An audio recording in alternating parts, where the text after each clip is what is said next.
Are we Gucci? Looks like it, y'all. Seems like it. Are we Gucci? Yeah, okay, cool. Okay, FOMC! Let's get this thing and get going. So we are hard outing as soon as this thing is done. Hard out. Hard out.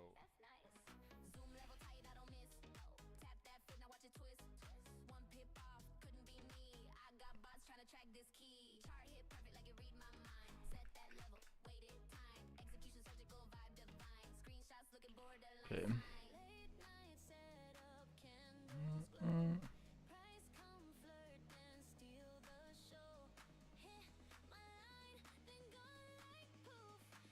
Let's find an FOMC song, right?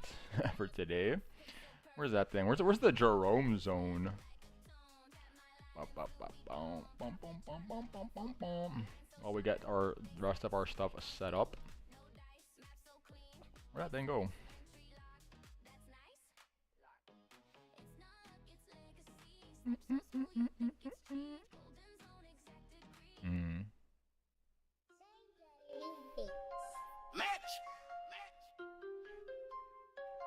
Marcos. Yeah. Show it to the mouth. Yeah. Right tight. Cut that. Talk to me, Jerome. Let's go. They wait on Jerome, I wait on my zone. He press that mic, I press that phone. POC tag, I'm in my throne. Right go up, I'm still full grown. Yellow dash hit pixel snipe. Cut or hike, I trade that hype. Doves or hawks, they sweat all night. But I just fade, the math too right. Whip got clocks like the Fed got fear. Hold that squat when the dot plot near. Traders scream, I sip that clear. They got stops, I engineer. Headlines panic, I just glance. Levels hold like luxury pants. 618, my entry dance. FOMC, that's just advanced. Jerome speak loud, I whisper back. Caught that spike, then flip the stack. Balance sheet look wild on track, but I got feels, no time for they late on Jerome, I wait on my zone. He press that mic, I press that phone. POC tagged, I'm in my throne. Rate go up, I'm still full grown. Low dash hit pixel snipe. Cut a hike, I trade that hype. Dubs or hawks, they sweat all night, but I just fade, the math too right. Liquidity sweep, then breaks.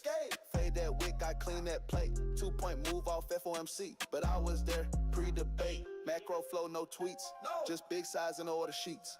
Jerome talk yields, I talk cheat codes. Market move slow, I beat those. Smart money view my craft. No emotion, just math. Marco's chart got goal lines, and Fed days make them all laugh. Move the mic, but we move size. He talk hikes, we talk fills. They chase candles, we chase bills. This ain't no hype, this real skill. They wait on Jerome, I wait on my zone. He press that mic, I press that phone. POC tagged, I'm in my throne. Rate go up, I'm still full grown. Yellow dash hit pixel snipe. Cut or hike, I trade that hype. Doves or hawks, they sweat all night, but I just fade, the math too right. Math.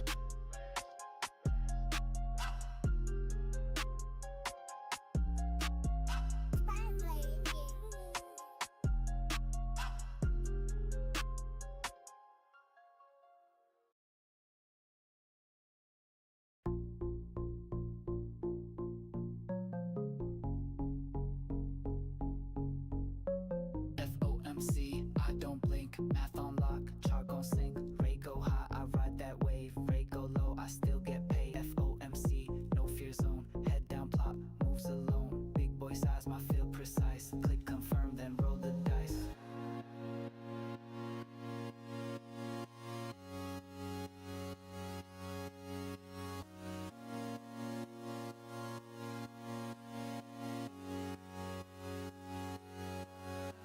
FOMC, I don't blink, math on lock, chart gon' sink, rate go high, I ride that wave, rate go low, I still get paid. FOMC, no fear zone, head down plot, moves alone, big boy size, my feel precise, click confirm, then roll the dice.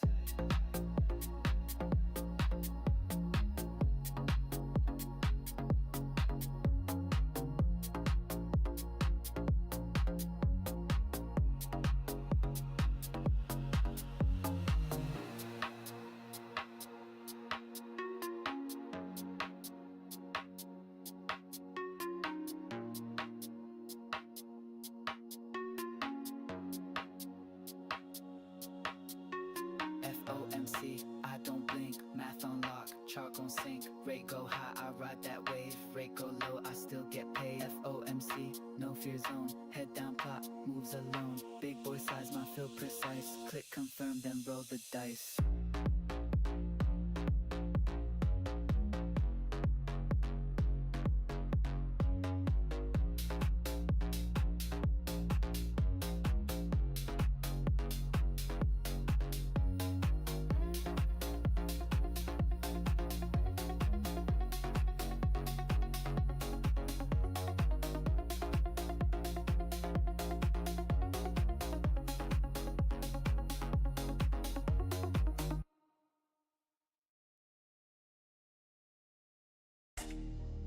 Yeah, Marcos, it's that time again. Rate drop, rate hold, we eat either way. FO, MC mode, I'm locked in live. Pivots, traps, I thrive off vibes. Green light flick when the dot plot slide. I'm front of the with my ops line. No stop, no cap, just data fed. They read tweets, I rate that thread. Where did we get up yesterday? Oh, it was after this thing, right? Ding. Let's clean some of this up. Delete this.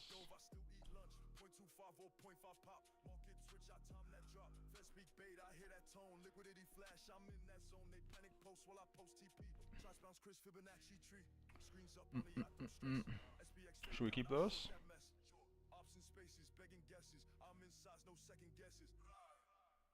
Not really. Also, let me move this. Also, man, this Coinbase leak they had is no joke. My iPhone gets spammed every fucking day with texts and just calls from random numbers because of that shit.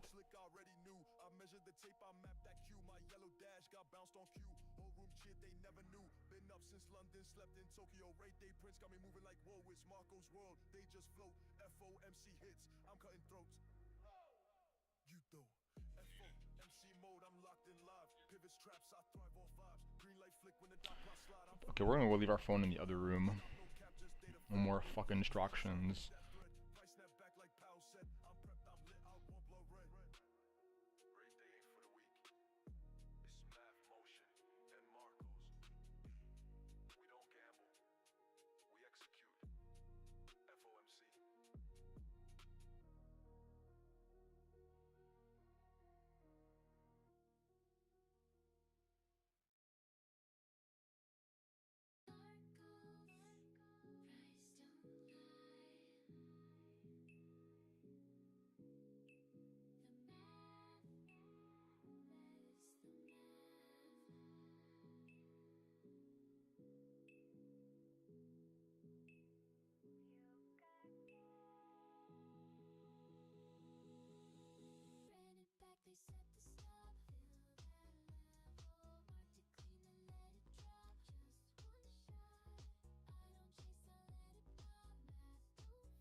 Okay.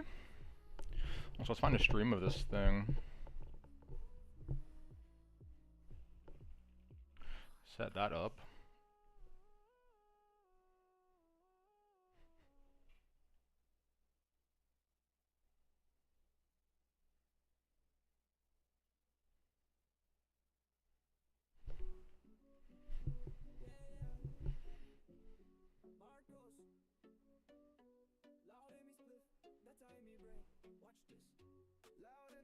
Charts in the frame, hit the retrace, cook in the game, popping trees, wild price go tame, soon as a spike I take aim, big gas, big bags, we lit, flame, red box wick, get twisted, she like how I trade, how I live, Marco, smoke and math, that's the gift, big gas, big bags, we lit, flame, red box wick, get twisted, she like how I trade, how I live, Marco, smoke and math, that's the gift, run it. That should work, right? Yeah, seems fine.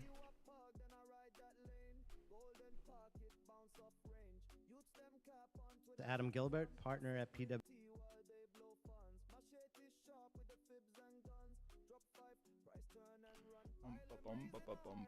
How should we set that up?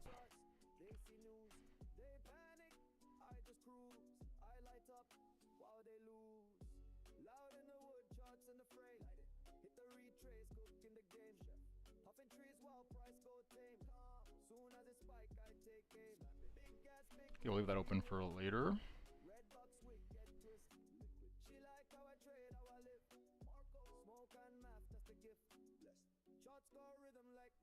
Bum ba bum bum bum ba bum bum bum.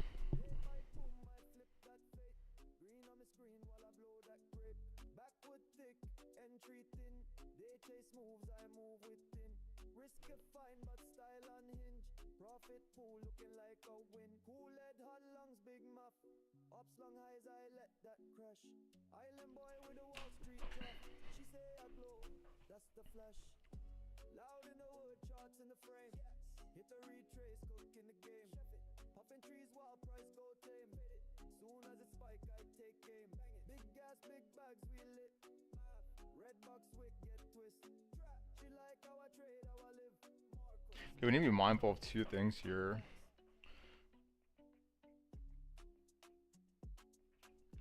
Because the TP on my Solana short's like pretty deep. We've also strayed quite far from the entry. So in a world where it starts to like rip higher, we need to close it immediately. Just take the profit and get out of here. Hit the dough. And same with the ETH hedge.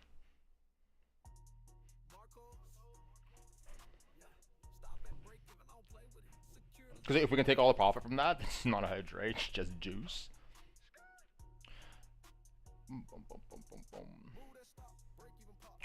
So make sure we have those two open as well.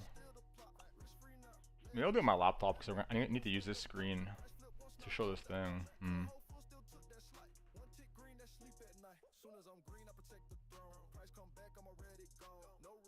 Yeah, probably the best idea. Actually, we'll do it over here.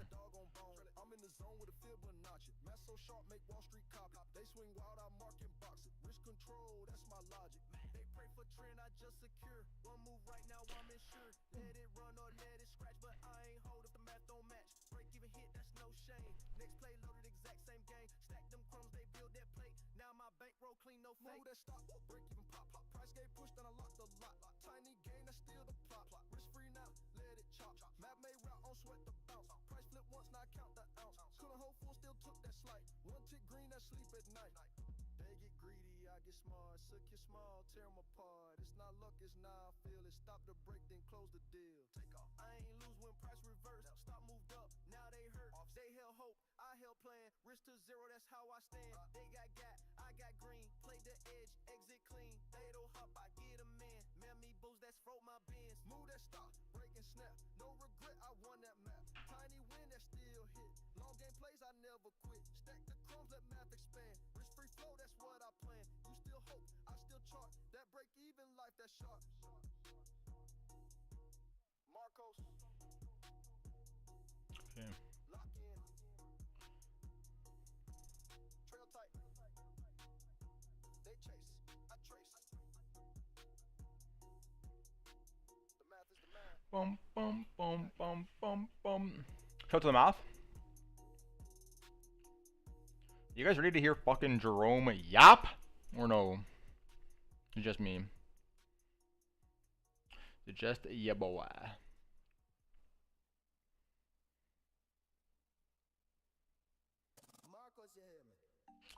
Jerome Powell yapping up a storm. Bum, bum, bum, bum, bum, bum, bum. Fire in the air, I'm blazing, blazing. They click too fast, I'm patient. My fib say go, I'm racing. Level on tight, I size that, size that. Blue line glow, I ride that. They tweet, I fill, then slide back. Chart dance while I guide that. Top shelf flame, I'm zoning it.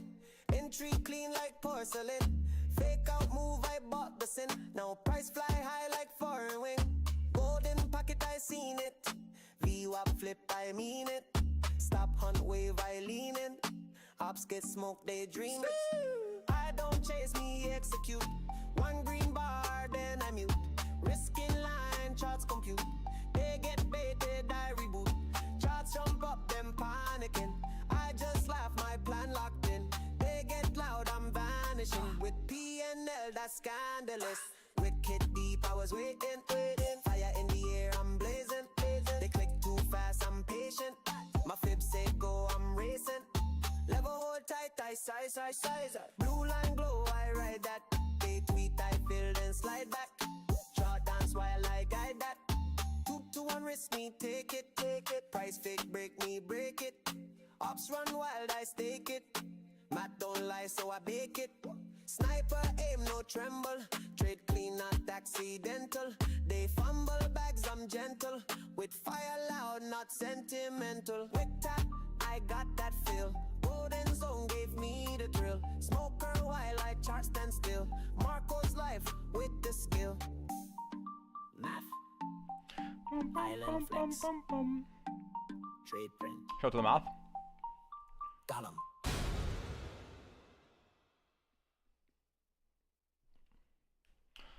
Still so far away. Fuck. Marcos.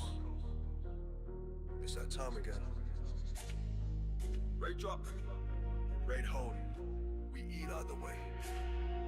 FO, MC mode, I'm locked in live. Pivots, traps, I thrive off vibes. Green light flick when the dot plot slide. I'm front of the with my ops mine. No stop, no cap, just data fed. They read tweets, I read that thread. Price snap back like Powell said. I'm prepped, I'm lit, I want blood red. Countdown drop, I don't blink once. Hawk or dove, I still eat lunch. 0.25 or 0.5 pop. Market switch, I time that drop. Fed speak bait, I hear that tone. Liquidity flash, I'm in that zone. They panic post while I post TP. Shots bounce Chris Fibonacci tree.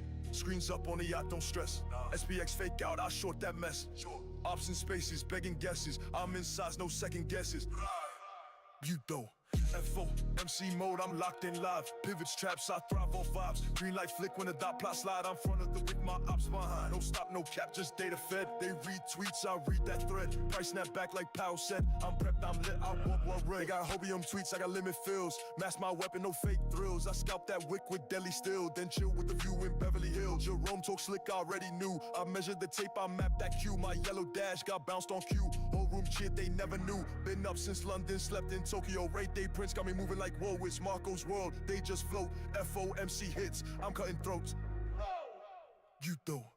FO, MC mode, I'm locked in live. Pivots, traps, I thrive off vibes. Green light flick when the dot plot slide. I'm front of the with my ops behind. No stop, no cap, just data fed. They read tweets, I read that thread. Price snap back like Powell said. I'm prepped, I'm lit, I want blood red. Rate day ain't for the weak.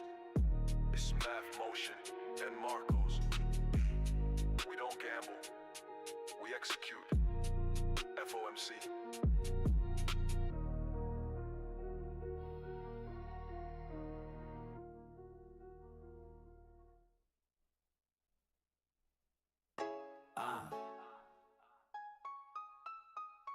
Yeah.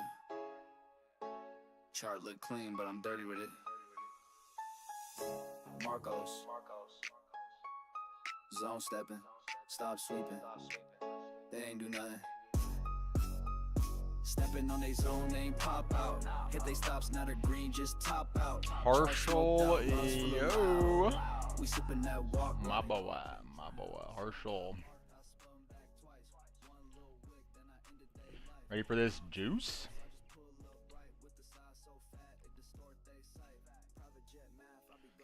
Bum, bum.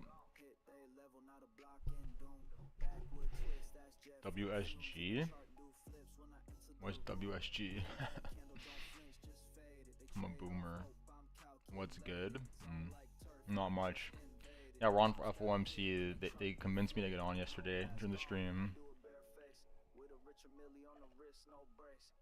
So we're all gonna sit here listening to Jerome Powell.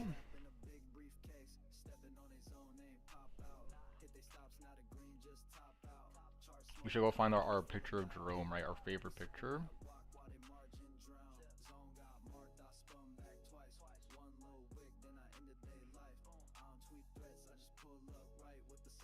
Actually, did I save it? JP, my boy, yeah, I know. The thing is, I've never really gone back and like listened to the other past, like people in his role.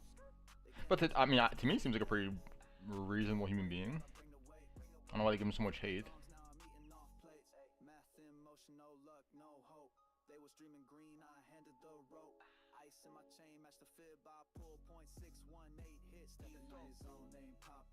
I guess I have nothing to compare with, so... Oh, we do have it. Okay, sick.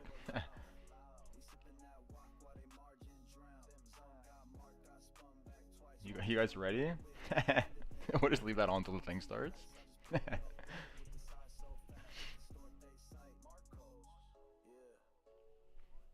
Shout out to JP. Diamonds glistening.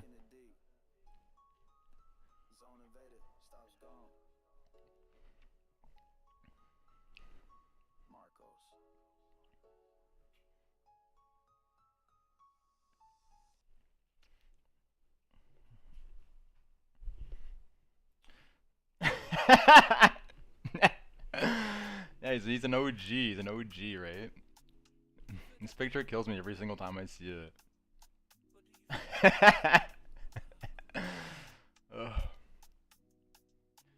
Man, I was reading more about that stuff that happened in Nepal or whatever, Nepal. I didn't realize that they had like a a vote in Discord, a massive Discord to vote for the people to replace the people in like their government. Shout out to Discord. I think it was like 150,000 people were in there just voting. Dude, look it up. I was when I read that shit, I was shocked.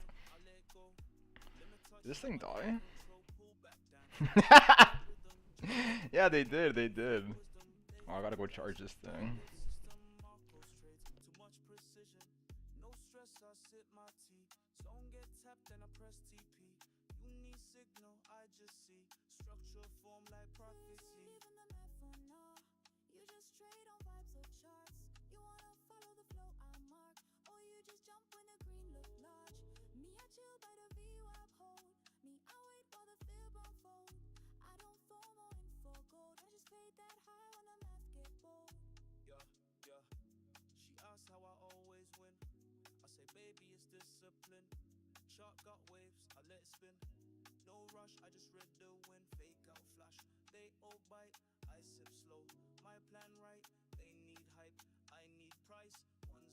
The thing about that is, like, there's no way that was like a representative vote of all the people, right?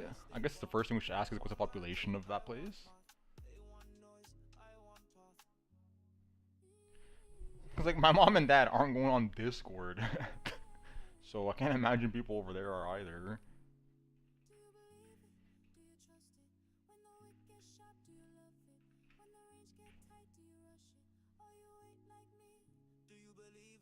Yeah, 29 million and only 100,000 voted? Is that actually... what?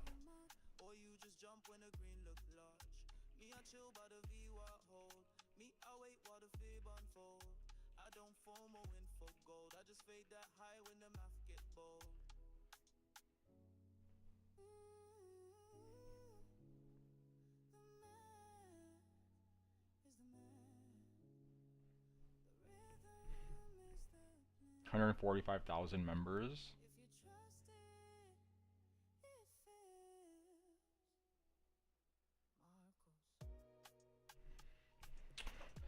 What's the song talking about the fibs? It's my song, DJ Marcos AI. You ever heard these? Which one was that? The Believe in the Math or Nah? Look, they all say my name at the start. Move that. Marcos. I have like hundreds of these, and they're all about like trading and math and whatnot. Like here, we'll put on this one, and no cap in the graph, right? We'll put on some gang shit for JP. Math, stats, yeah. Precision mode activated. Marcos. The math is the math. Ain't no cap in the graph. No. I just mapped that pad. Clean. Now the risk I splash. Math is the math. TP then dash. Ben's cool, not fast enough. So I double that bag. Already red with a Fibonacci flame. Chart his zone now, it's not the same. Model on point, back this tight. You long that wick, I shorted it right. Richard Mill talking, that's cold precision. Wrist like glass with a chart division. I got a limit at 306 on the NQ.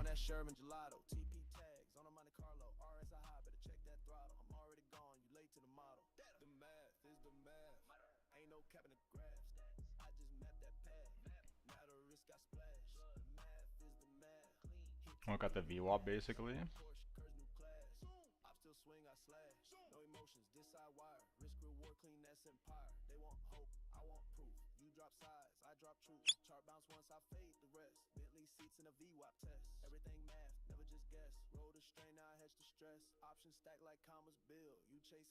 Well, for a short, I guess. I mean, must be.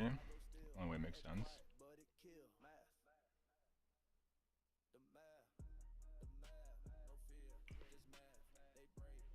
I mean, personally, I don't try to take trades going into this stuff. Like, it's like I'm already in it, or not. It's like I'm already in it, and I get stop out break even, or it just ends up flying.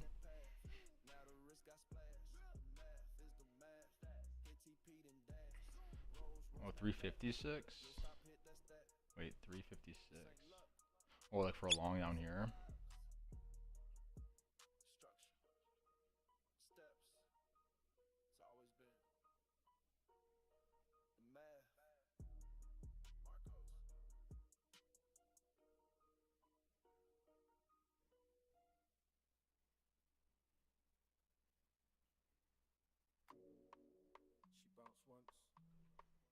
Hmm.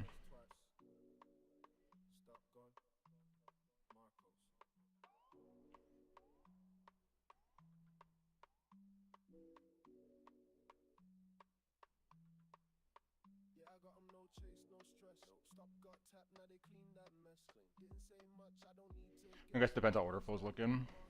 Suppose there's some confluence building there. That's the way I trade. Boom, boom, boom. Late night zone, marked in gold, candle touch, then story full. You said breakout, I said trap. Price came back, you took that slap. Watch your chart all full of lines. The thing is, like, there's so many algorithms they execute as soon as like all the data releases at 2 o'clock. They press green, I press calm. They want rush, I want charm. They want loud, I want plan. And the thing is, like, not like obviously not every algorithm's doing the same thing. Like, some people have like they're expressing their view in the market differently, algorithmically. So to try and make like sense of that, pretty hard, at least in my opinion.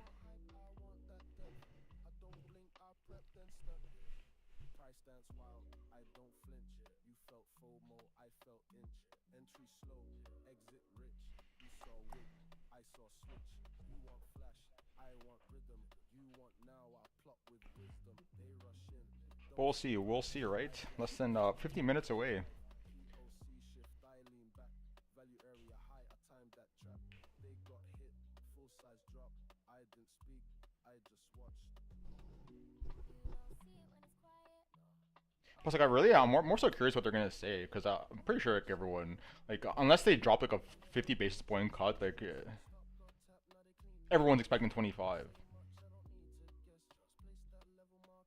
But what he says will probably be pretty impactful tomorrow and the day after.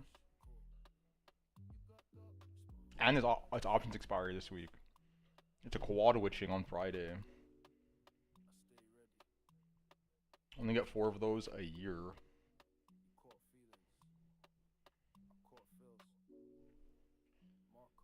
3 basis point would be fire. Yeah, I think long term, yeah, but I don't know if in the short term. Some people might get freaked out about that. It's like the implication of that is like, shit's fucked. We need to go as fast as possible.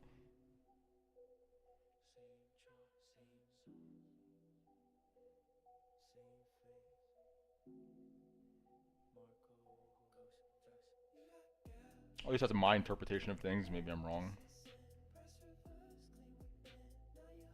I'm sure a lot of people will interpret the same information differently.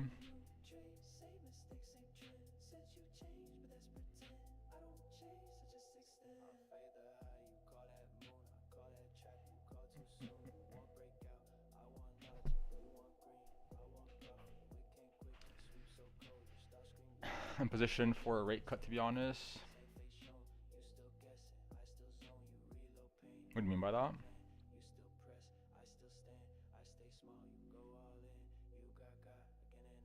And you're expecting that to go like pump?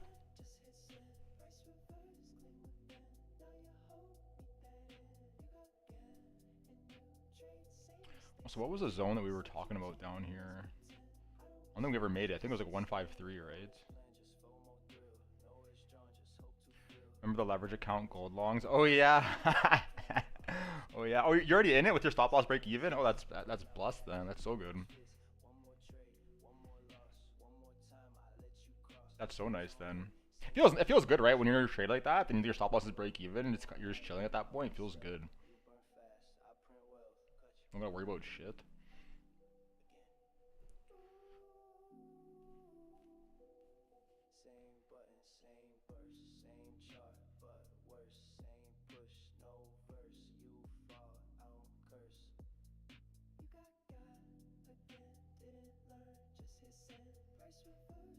I'll set a buy stop around the news time.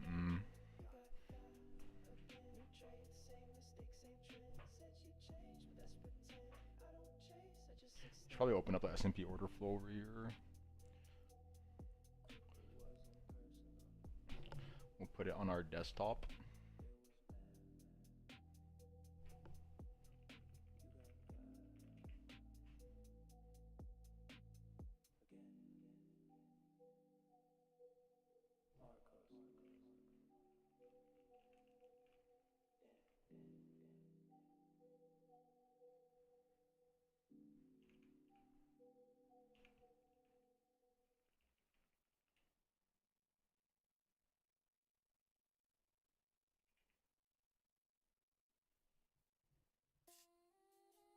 Okay. The flows are open.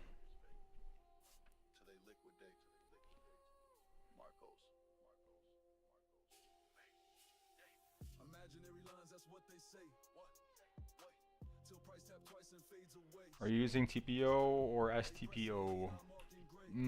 Both. Like right now the TPO's open, like just a regular full TPO. Like on this chart, for example, like I have like TPOs for like both sessions for CME. And sometimes I'll like put the other one on here. I think I have one set up, right? Why did they change the color of this? I can't even read them now. Why does TradingView always change this shit? Yeah, I have this one. But I don't use it as often though. At least for like the spot contracts. But on CME, yeah, I do like monitor it. Like all the time, I'm like over here like swapping them, right? Like ETH, RTH.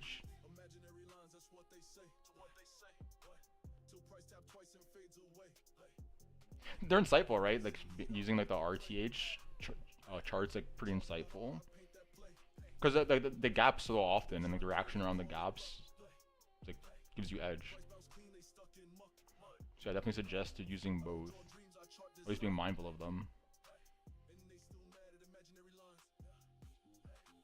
Also depends on how you trade. Like some people only trade RTH. They ignore the ETH electronic trading hours. And that applies for like not just like Bitcoin, like all any futures product. that offers electronic and regular trading hours.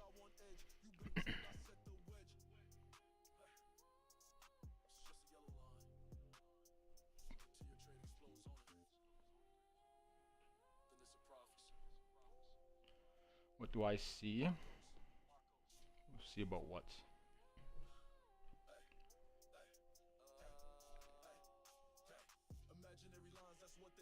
I saw a bank's trading desk. It was so insane. So many screens and stuff. It was so cool. Yeah, I've been fortunate enough to go check out the trading desk at a bank here.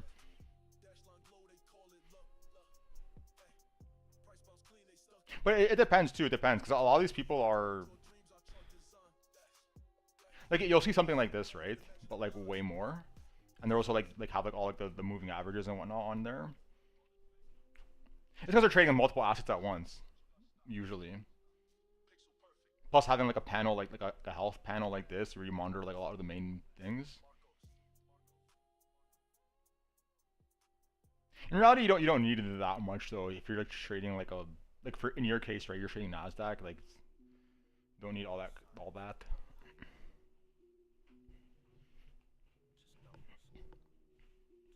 Also, a lot of proprietary tools they use. It's pretty cool to kind of see how it works. Like, so like essentially what they do is they have, at least the bank that I was at. It's like, this is like the gold or like commodities. This is like large cap tech. This is like low cap. Like each desk has like a team, and like each team has like the team lead, like the trader, like the engineer, the quant, and like they all like design like their strategies for like this specific unit.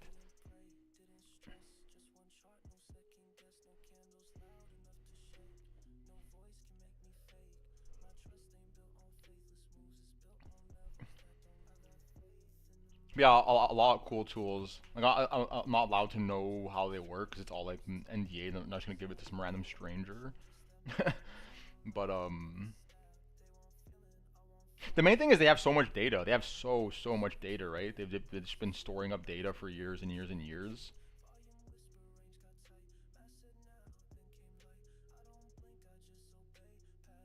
And not just like chart data, right? Like random metrics that they're tracking themselves.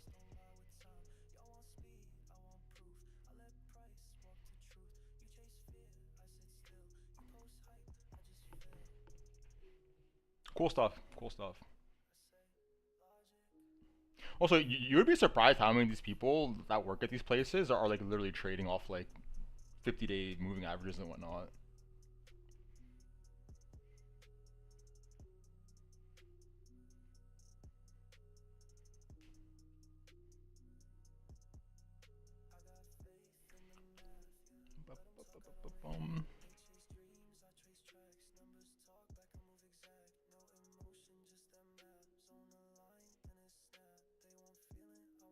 Like the 50, the 100, 200, and then like the standard deviations of those, like the first standard deviation of the 50. And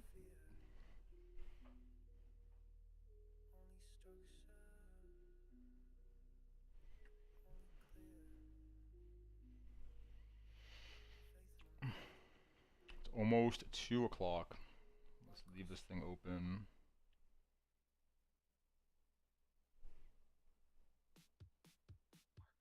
We'll make Powell a little smaller for now. We'll put him in the corner. But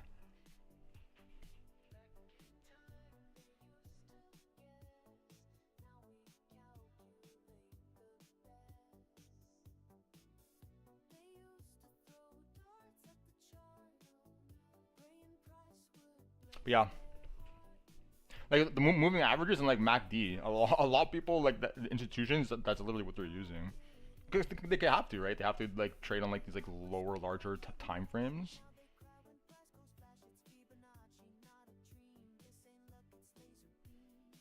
W Powell.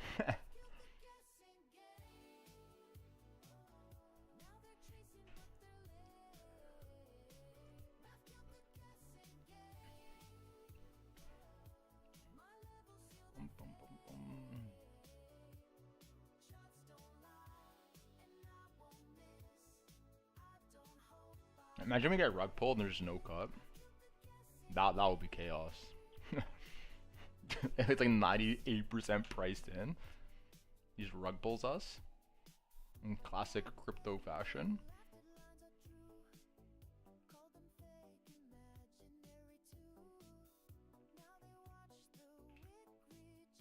Some people think it's actually like a realistic probability. Like they think that he wants to like stick it to Trump on his way out the door.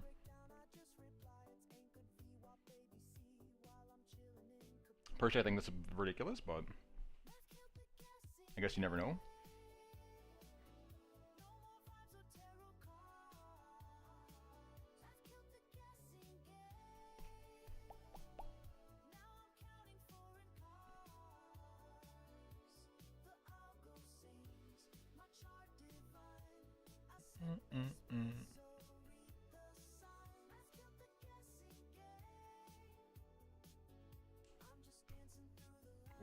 A minute and 27 seconds.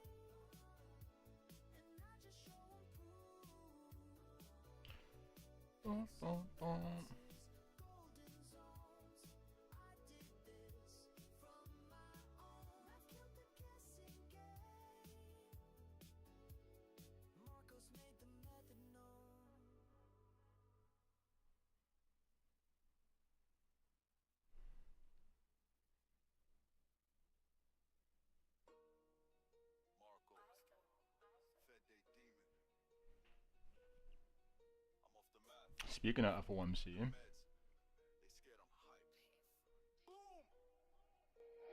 Off of perks, sipping lean, got the Henny in me. FOMC while I'm the man slinging semi. Ups until I'm calm but deadly. Smoking that Ray Day pack real heady. Mid print wick, got threaded steady. DXY spike, I load that heavy. Powell speak, they dream confetti. I'm up in size, let's rock, we ready. Candlewick fly, I'm zone, I'm faded. I'm so bark, my stop unbaited. They bought at the spike, got wiped, deflated. I wrote that pack, then chart updated. I'm in the chair, back recline. Y'all side screens, got 5 aligned. Got green on the chart, got red in the sky. That stay stops blowing while I multiply. Penny bottles when my Powell speak. I'm 2 sips deep, still mad for lead. That 25 hit, I preheat. They react, I plan thin feast. Off of perks, sipping lean, got the Henny in me.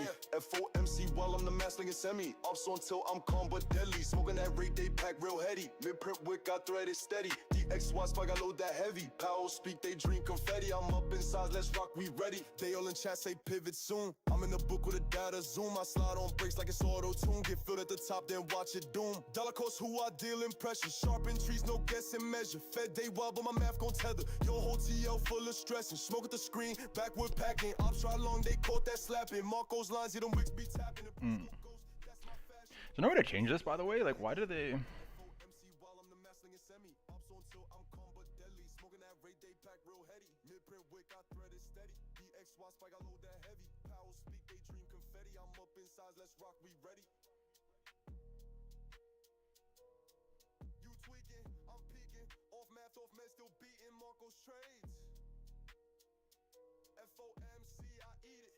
I guess not.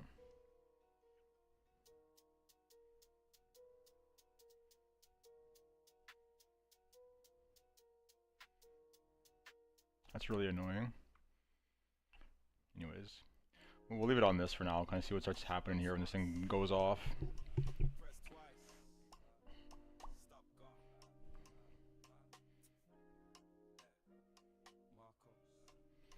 Boom, boom. Yeah, I got 'em no chase, no stress. Stop, got tap, now they clean that mess. Didn't say much, I don't need to guess. Just place that level, my kid did the rest. You got, now you tweets and regrets. Okay, I'm gonna walk down the stop on the soul thing from yesterday a little more.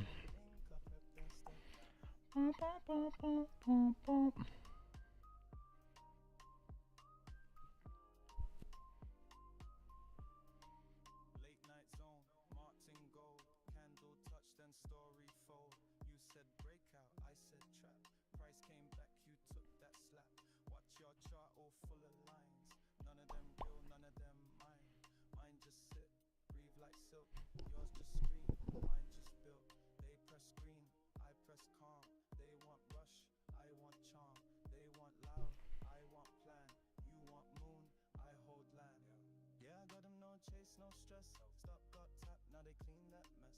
Didn't say much, I don't need to guess. Just place that level, market did the rest. You got, now you tweets and regrets. I sip slow, I collect these sets.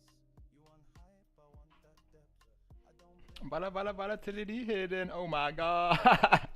Yo, did your gold thing get got? Hopefully your gold thing got filled. Dixie's nuking.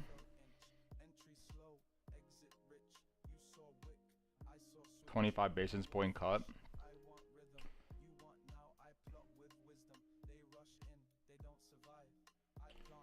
The rest of the data's not out yet. Fuck.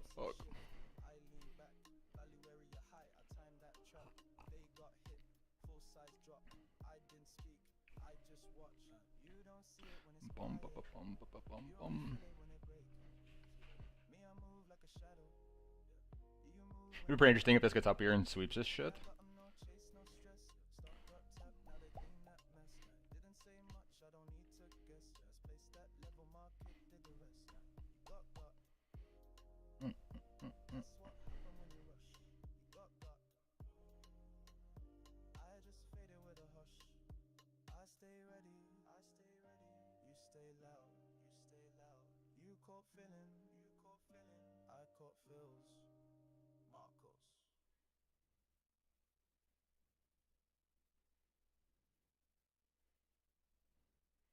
Okay, let's read this thing. Actually, we'll put it on the screen, yeah. Yeah. It's hot in here. Not from the sun. From these stop loss fires. Marcos. Hey. Heat map red, I stepped in cold. Zone get tagged, then it explode. Chart too clean, wrist too froze. You on high, now your bag got sold. TP hit, I don't even flinch. Let's lower the music. Recent indicators suggest that growth of economic activity moderated in the first half of the year. Interesting. Job gains have slowed and the unemployment rate has edged up but remains low. Inflation has moved up and remains somewhat elevated. The committee seeks to achieve maximum employment and inflation at the rate of 2% over the longer run. Uncertainty about the economic outlook remains elevated. The committee is attentive to the risks of both sides of its dual mandate and judges that downside risks to unemployment have risen. Okay, we all know this. Oh, what a wick on gold, by the way. What a wick on fucking gold. See, this is what I was talking about. This is exactly what I was talking about. Anyways. In support of its goals and in light of the shift in the balance of risk, the committee decided to lower the target range for the federal funds rate by 1/4 percentage point to 4.25%. In considering additional adjustments to the target range for the federal funds rate, the committee will carefully assess incoming data, the evolving outlook, and the balance of risk. It's just a copy paste, as it's the same thing every time. The committee will continue reducing its holdings of treasury securities and agency debt and agency mortgage-backed securities. The committee is strongly committed to supporting maximum employment and returning inflation to its 2% objective. In assessing the appropriate stance of monetary policy, the committee will continue to monitor the implications of incoming information for the economic outlook. The committee would be prepared to adjust the stance of monetary policy as appropriate if risks emerge that could impede the attainment of the committee's goals. Interesting. Interesting statement there. The committee's assessment will take into account a wide range of information, including readings on the labor market conditions, inflation pressures, and inflation expectations, and financial and international developments. Blah, blah, blah, blah, blah, blah, blah. Okay. Yeah, literally. I'm pretty sure like 90% of this is like copy-paste, right?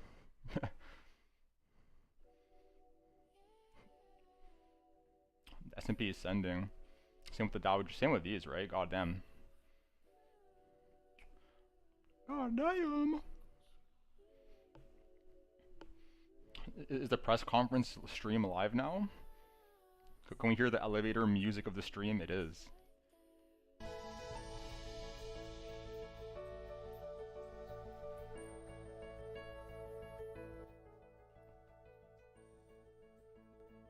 You know, the one thing I love about FOMC is that they always start perfectly on time. It's not like these like White House announcements where they say they're gonna start at like 12 and it's like 1:30, nothing's happened yet.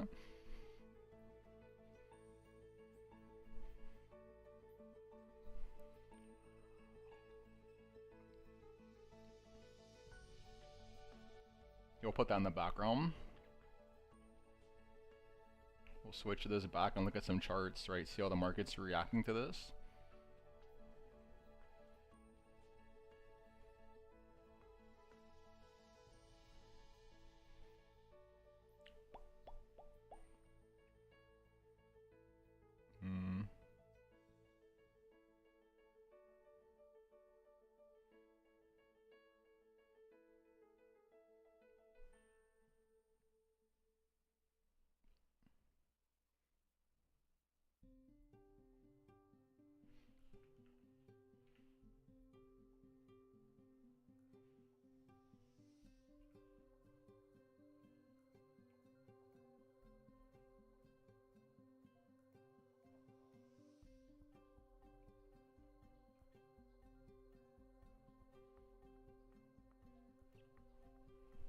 These you can tell like the market breadth is must be like flying right now.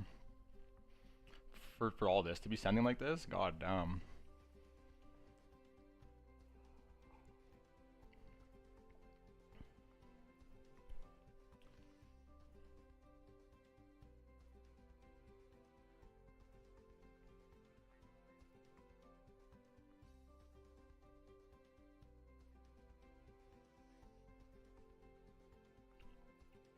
Fed members expecting 50 basis points more. Labor market seems pretty weak then. Yeah. Because a lot of these people have been like already like pounding their fist on the desk for a rate cut like the last FOMC they were already like somewhat split.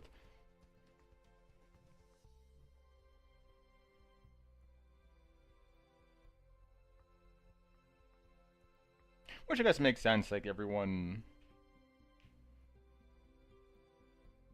on there interprets data a bit differently, and some of them weight data higher than others, like certain data points. And also there's a whole aspect of the fact that like Jerome Powell's like done soon, right? Someone has to replace him. So I'm sure some people are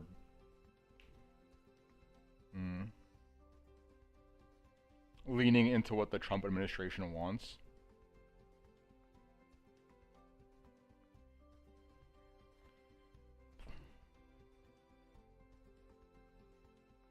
This gold wick. Like it comes to the single print. Ding. Don't kill me.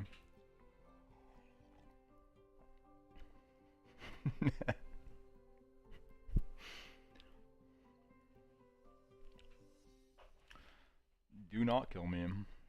Is the rest of this stuff out yet?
Interesting.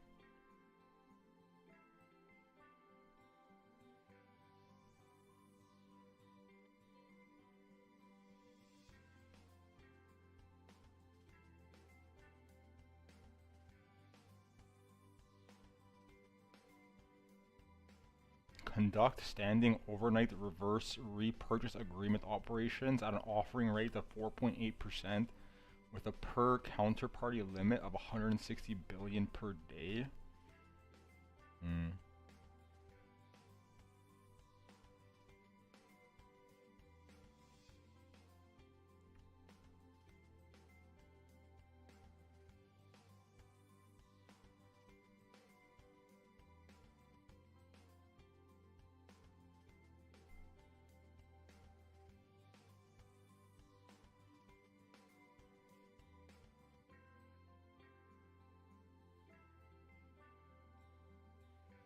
Should we look over the economic projections? Check out all these dot plots.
Cutting until 2027.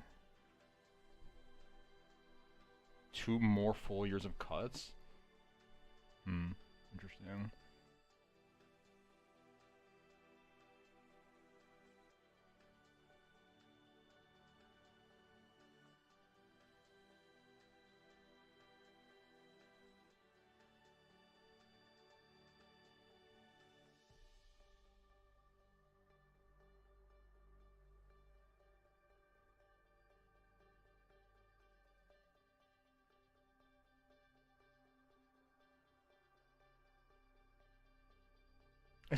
This chart's not even, it's not even useful. The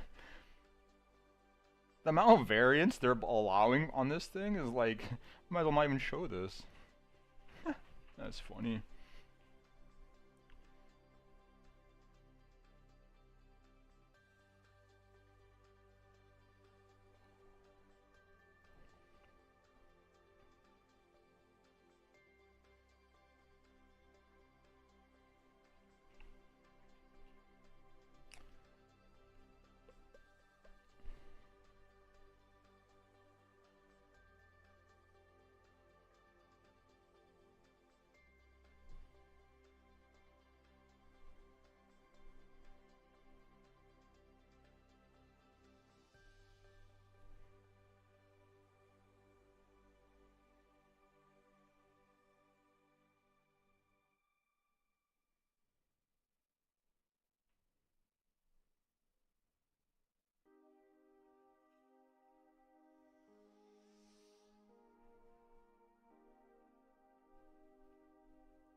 I'm curious now.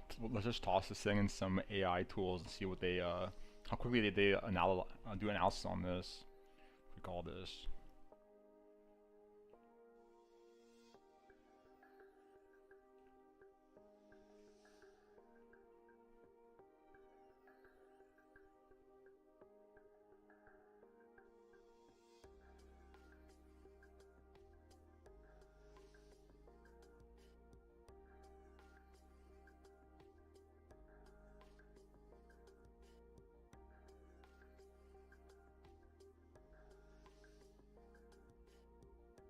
Okay.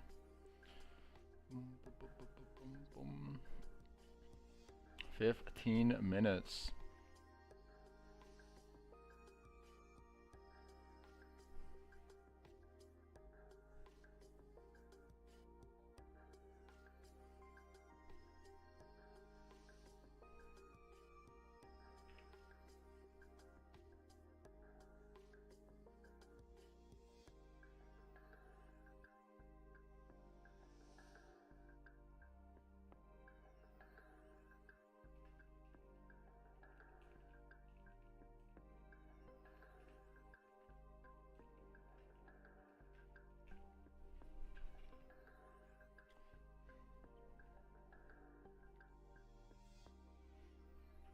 Sheesh, sheesh. These candles, right? These candles. Holy shit, order flow is going fucking crazy. What the fuck is going on? Holy fuck.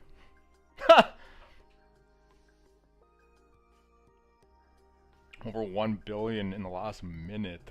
God damn. This thing is fucking going insane.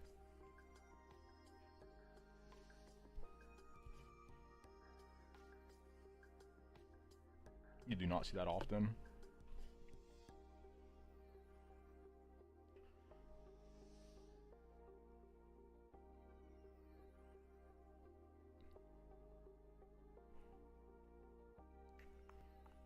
Well, that zone that we were talking about yesterday got tagged. I like the downside liquidity here. Let's see what happens.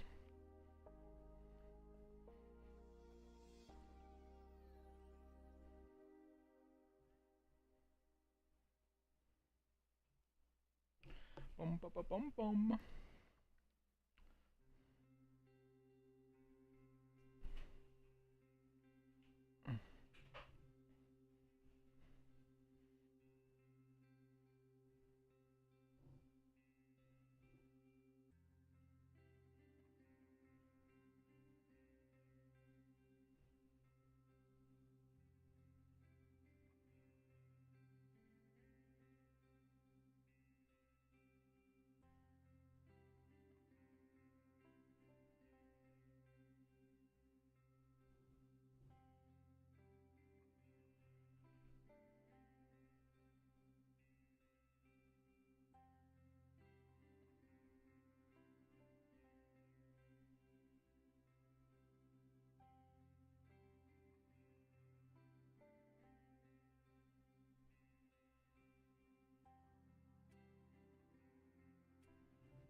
What's going on over here? Whole lot of nada.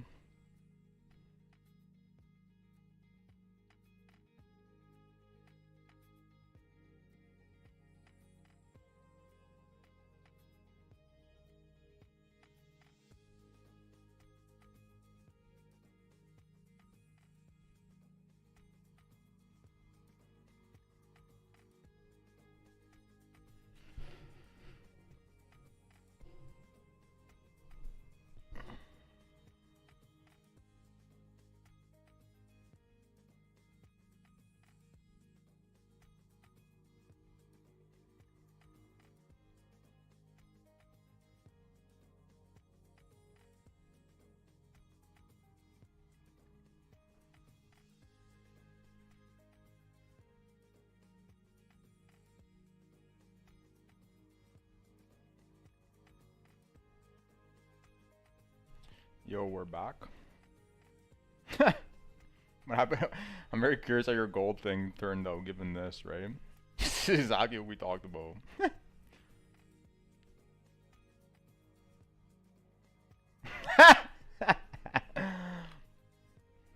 Yeah, I think if you took profit pretty aggressively early on, you got out, right? I think it went up first. Yeah. Actually, no. How does this look on like the? Hmm.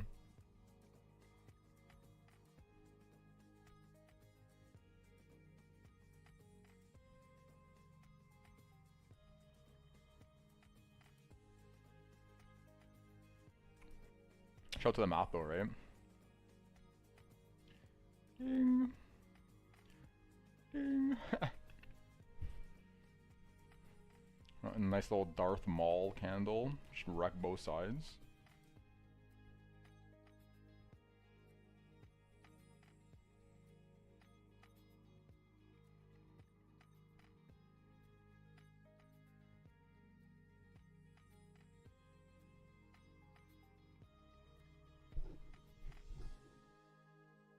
Did you end up? What did you end up doing? Was it actually a 2000 the 2000 leverage? Got a lot of people lost money today.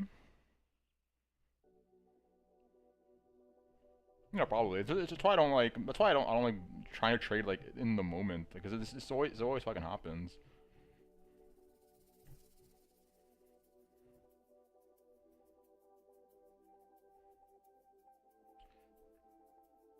I like to just come here, just chill in, right? Already be in my trades, already put in the work to be prepared. Now I just get to sit here and just relax and just enjoy the show.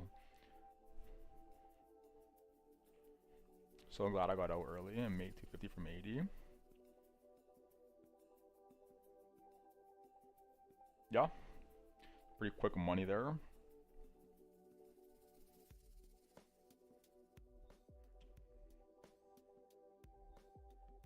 Oh, and your Nasdaq thing, did that get filled? You said 356. I don't know where your stop would have been.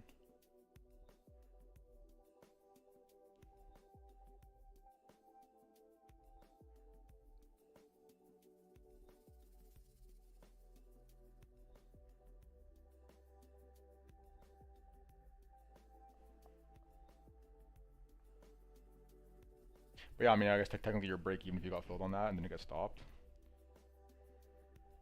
Moved it too risky.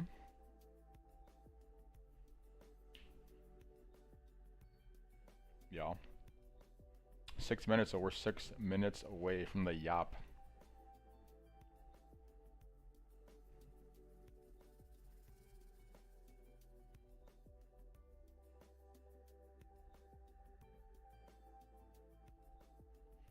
I'm just like reading through all these like projections.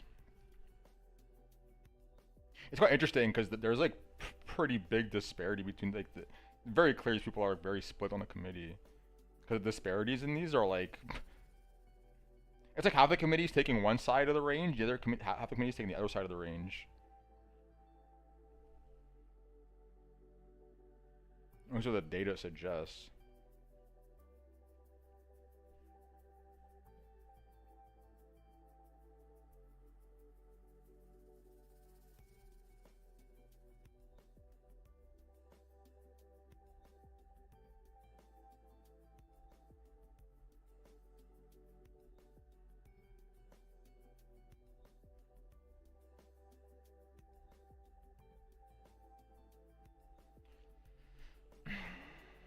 Wasn't the committee expecting a 50 basis point cut? No, I don't think so.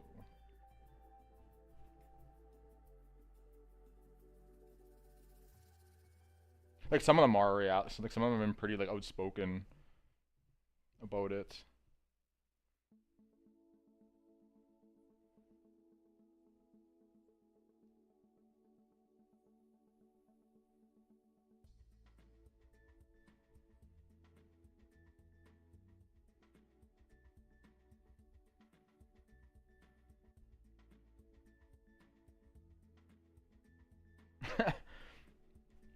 this one dot plot is hilarious. It's like everybody has one view and just one dot way lower than everybody else. I wonder who that is.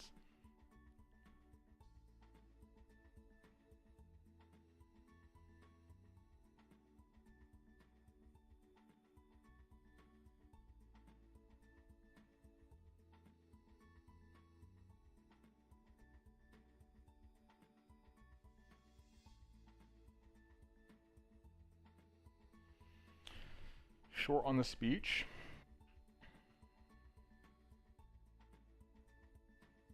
Well, we'll see. We'll see what they said. Who knows?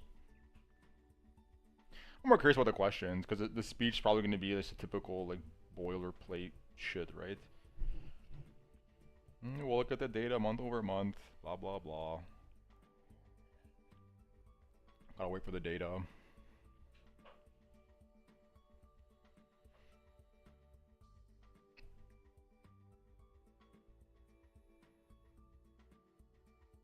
To be honest, their job must be like incredibly difficult. Because at the end of the day, like a lot of this stuff is like.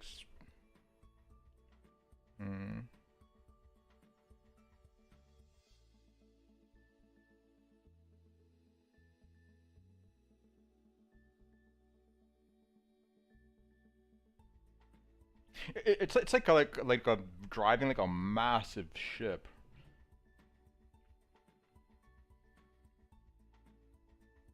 So like it takes a while to like notice the impact of things you're doing.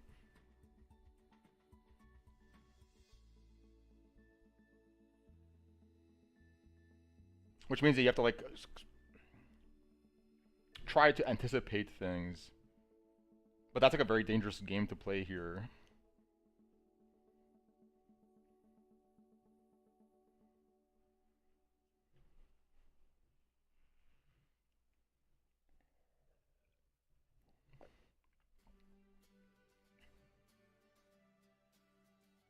Because they're like cutting rates too fast, or like raising them too fast, or like being too slow to like decide to make a change. Can have like pretty detrimental impacts on the road. It's like very delicate.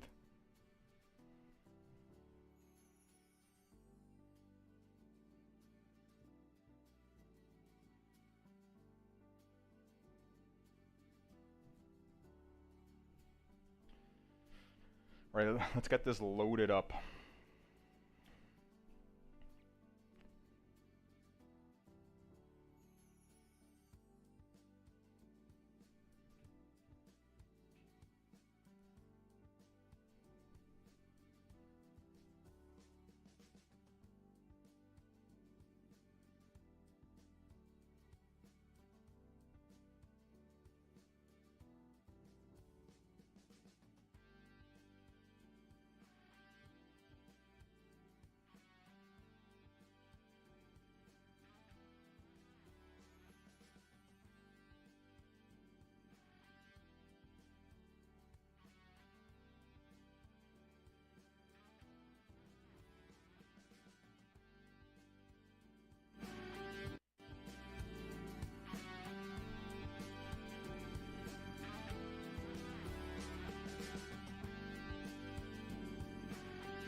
Okay, I'm gonna get my tablet so you can make some notes of what this guy's yapping about.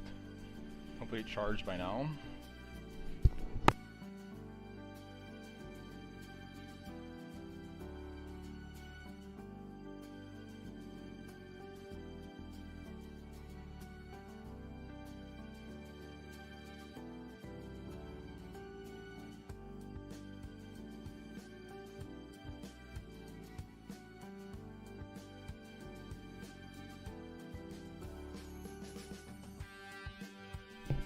Are we going long or short based on the color of his tie, or what?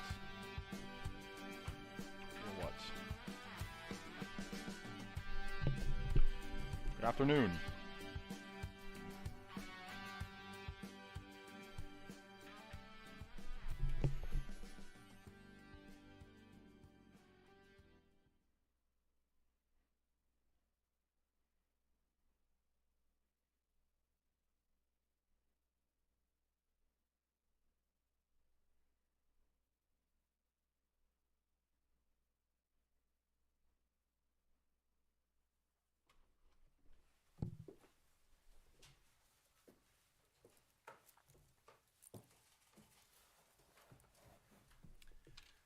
Good afternoon.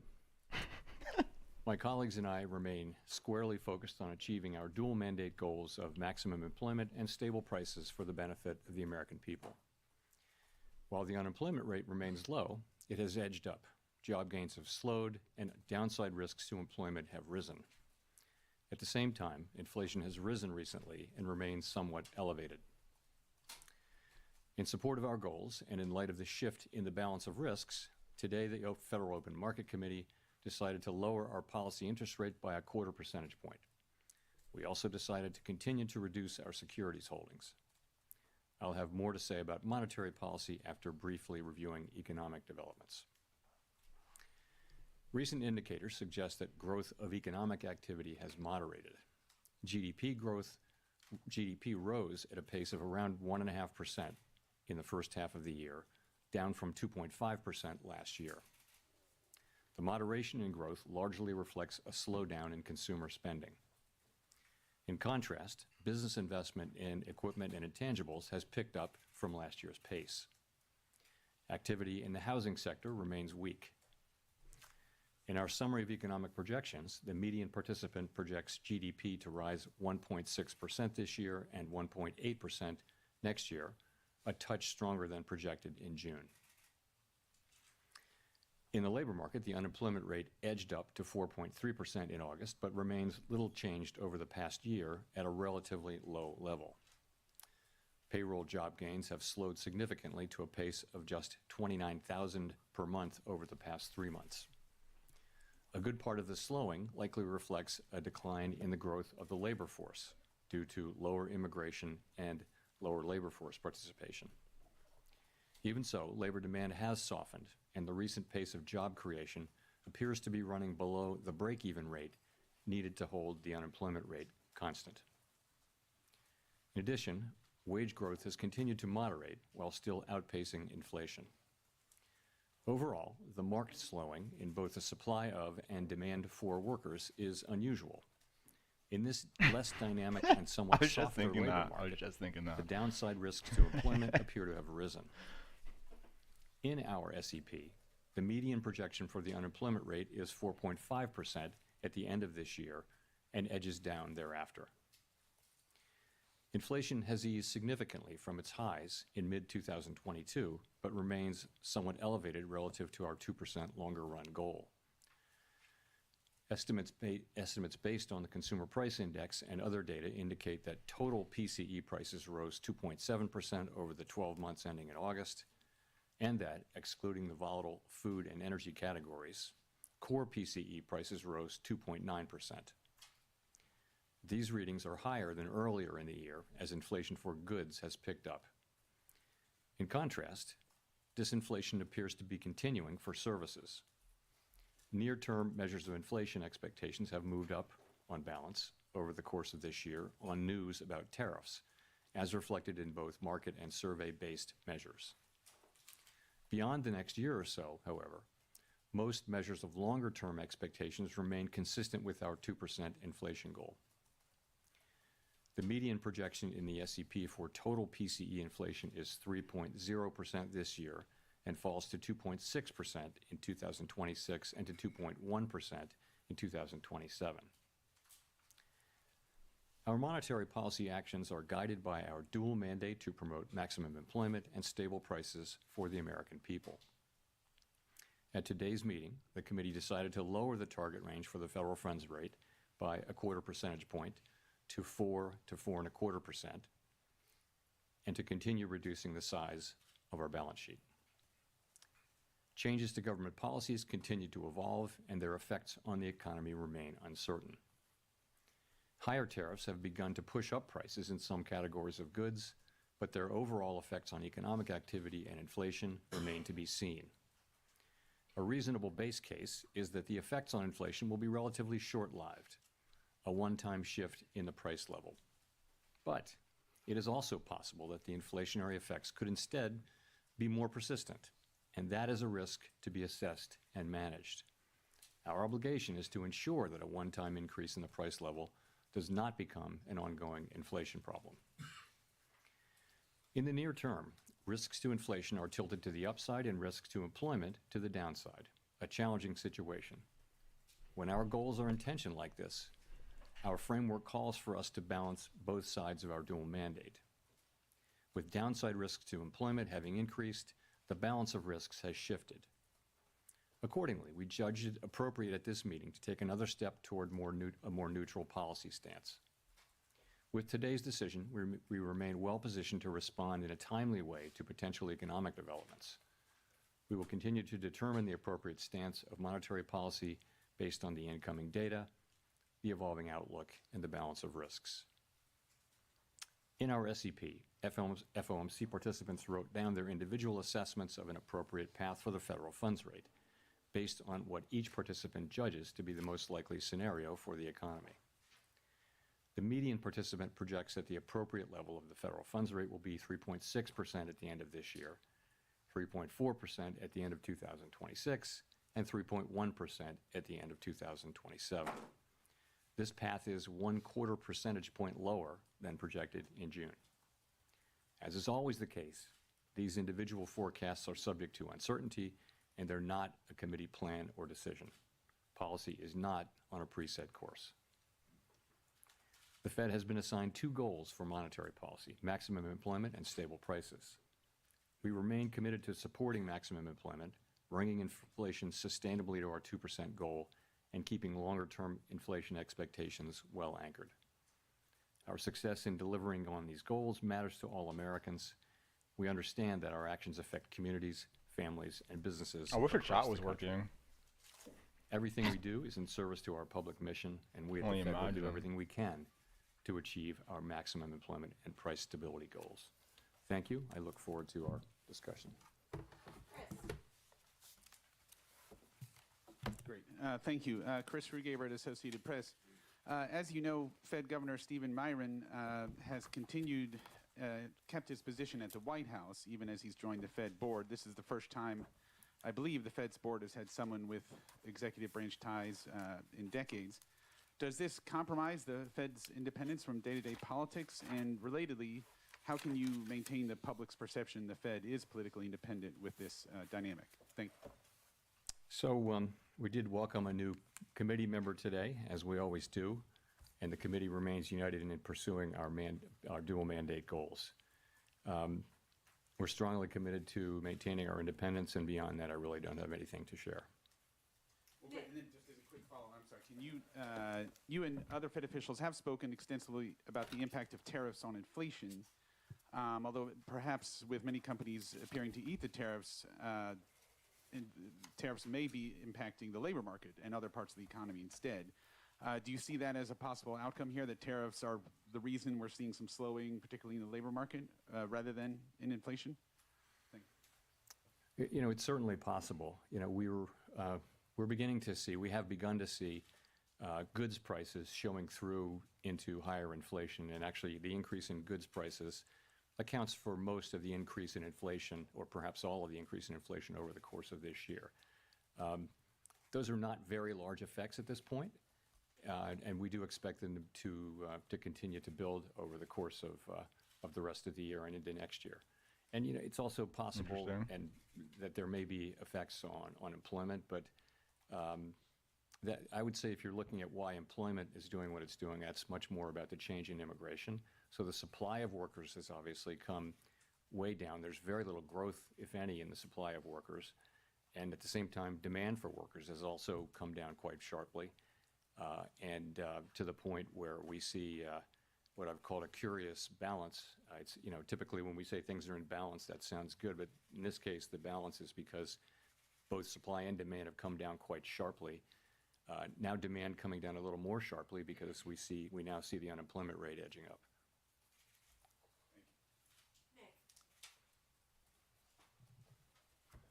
Nick Timmeros of the Wall Street Journal.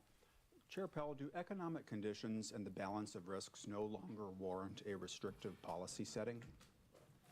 So I don't think we can say that. What we can say is this, that over the course of this year, we've kept our policy at a restrictive level, and people have different views, but a clearly restrictive level, I would say.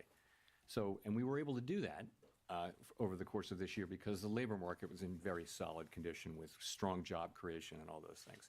I think if you go back to April and now look at the revised job creation numbers for May, June, July, and August, I can no longer say that. So what that means is that the risks, which the risks were clearly tilted toward inflation. I would say they're moving toward equality. Maybe they're not quite out of equality. We don't need to know that. But we do know that they've moved meaningfully toward greater equality, the risks between the two goals, and that suggests that we should be moving in the direction of neutral, and that's what we did today. Under what circumstances would a larger than 25 basis points rate cut be warranted, and how seriously was that option entertained at your meeting this week? There wasn't widespread support at all for a 50 basis point cut today. You know, I think we've done very large rate hikes and very large rate cuts in the last 5 years, and you tend to do those at a time when you feel that policy is out of place and needs to move quickly to a new place. That's not at all what I feel certainly now. I feel like our policy has been doing the right thing so far this year. I think we were right to wait and see how tariffs and inflation and the labor market evolved. I think we're now reacting to the much lower level of job creation and other evidence of softening in the labor market, and saying, well, those risks are maybe not fully balanced, but moving in the direction of balance now, and so that warrants a change in policy. Colby Smith with the New York Times. Should we be viewing today's cut as the committee taking out some insurance against the possibility that the labor market is at risk of weakening? Or is it the committee's view that the dynamics of a downturn are already in place? I guess I'm just trying to square the shift in the rate forecast in the SEP towards more cuts than just 3 months ago, with the fact that the forecast for unemployment didn't change. Yeah, I think you could think of this in a way as a risk management cut, because if you look at the SEP, actually, the projections for growth this year and next actually ticked up just a little bit, and inflation and unemployment didn't really move much. So what's different now? What's different now is that you see a very different picture of the risks to the labor market. You've seen, we were looking at 150,000 jobs a month at the time of the last meeting, and now we see the revisions and we see the new numbers. And I don't want to put too much emphasis on payroll job creation, but it's just one of the things that suggests that the labor market is really cooling off. And that tells you that it's time to take that into account in our policy. So just looking at the SEP, once again, the median participant has inflation higher than previously expected by the end of next year, and the Fed not getting back to the 2% target until 2028. So I guess I'm just wondering how you characterize the risk to price pressures of kicking off a series of cuts at this point. Yeah, so I would look at it this way. We fully understand and appreciate that we need to remain fully committed to restoring 2% inflation on a sustained basis, and we will do that. At the same time, we've got to weigh the risks to the two goals. And I would say since April, to me, the risks of higher and more persistent inflation have probably become a little less. And that's partly because the labor market has softened, GDP growth has slowed. So I would just say that the risks there have been less than one might think. And in terms of the labor market, what we're seeing is unemployment is still low. It's still a relatively low rate, but we're seeing downside risks.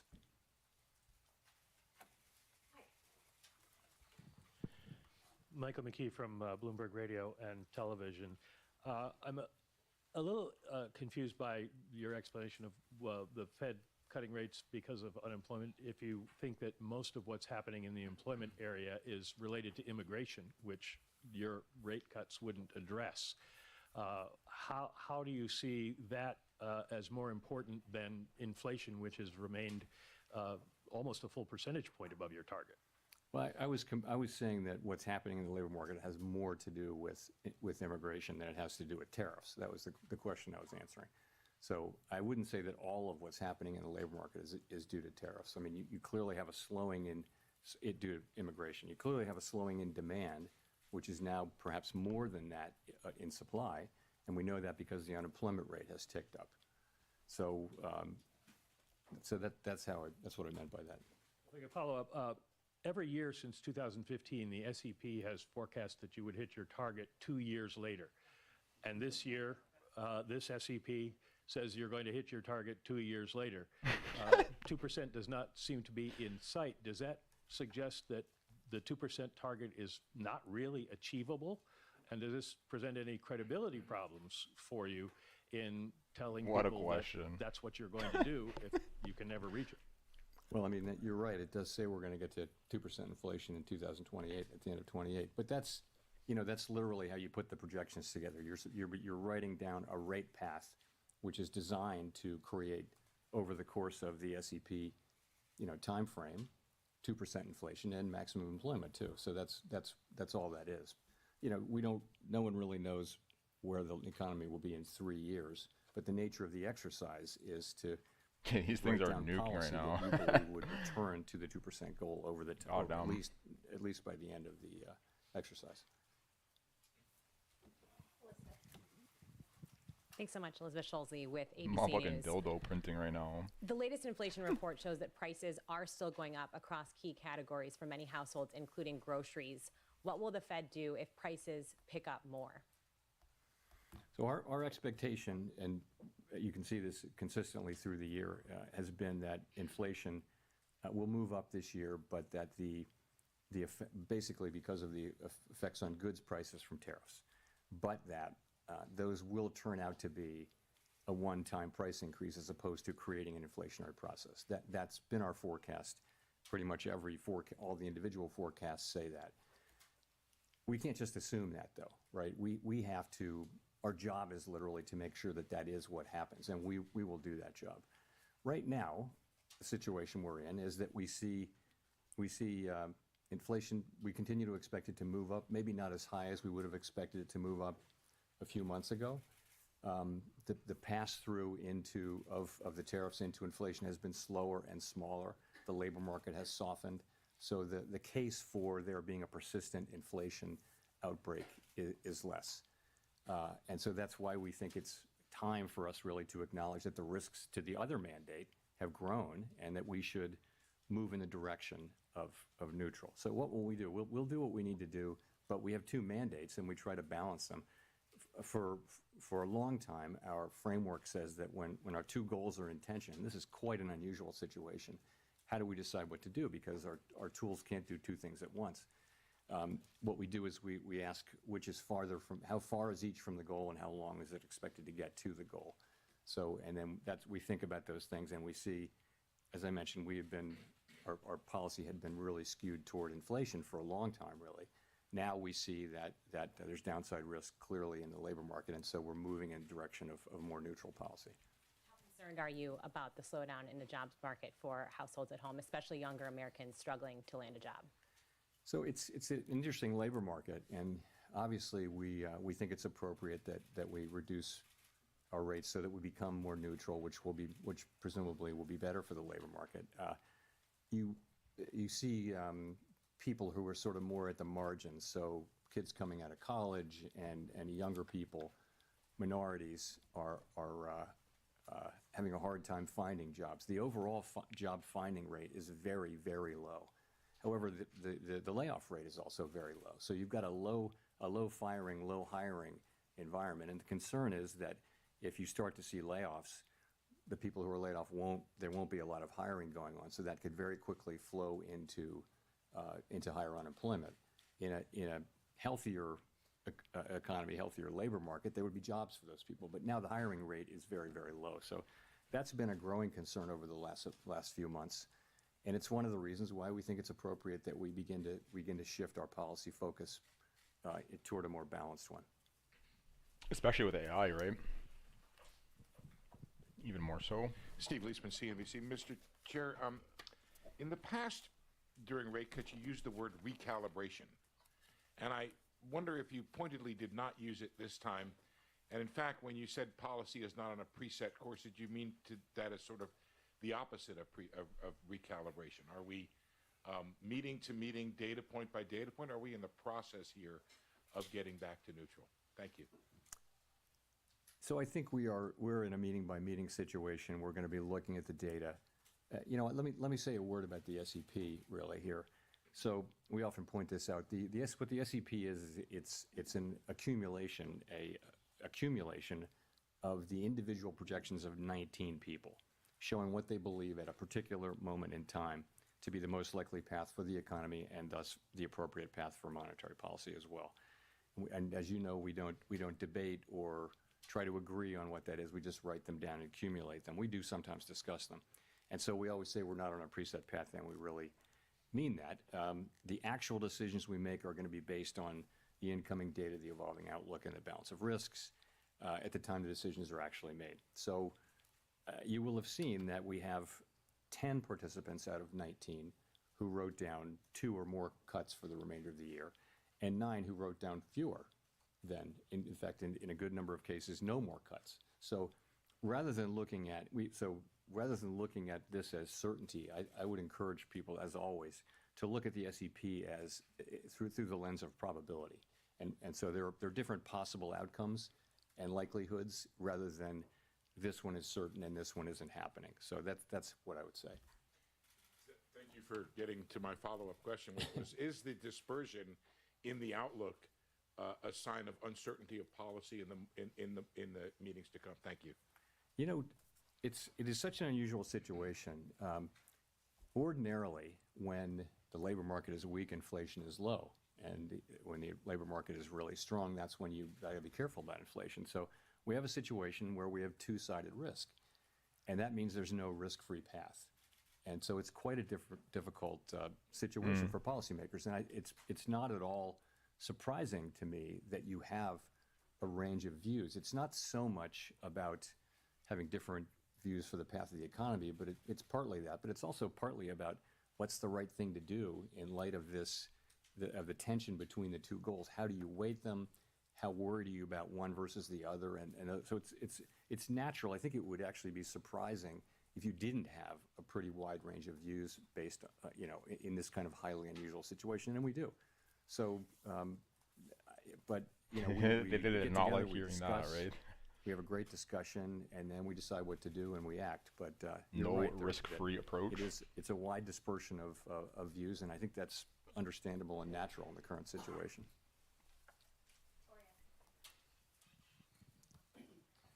Hi, Victoria Guida with Politico.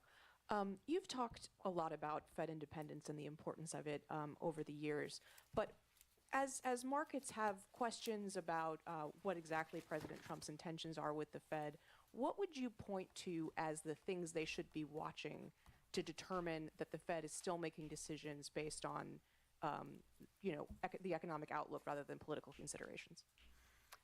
Look, it's deeply in our culture to do our work based on the incoming data and never consider anything else. That's just, everybody who's at the Fed really feels strongly about that way. So, you'll know it by the way we talk about what we're doing, by the speeches that people give, by the decisions that we make. You'll know that we're just still going to do that. That's all we do.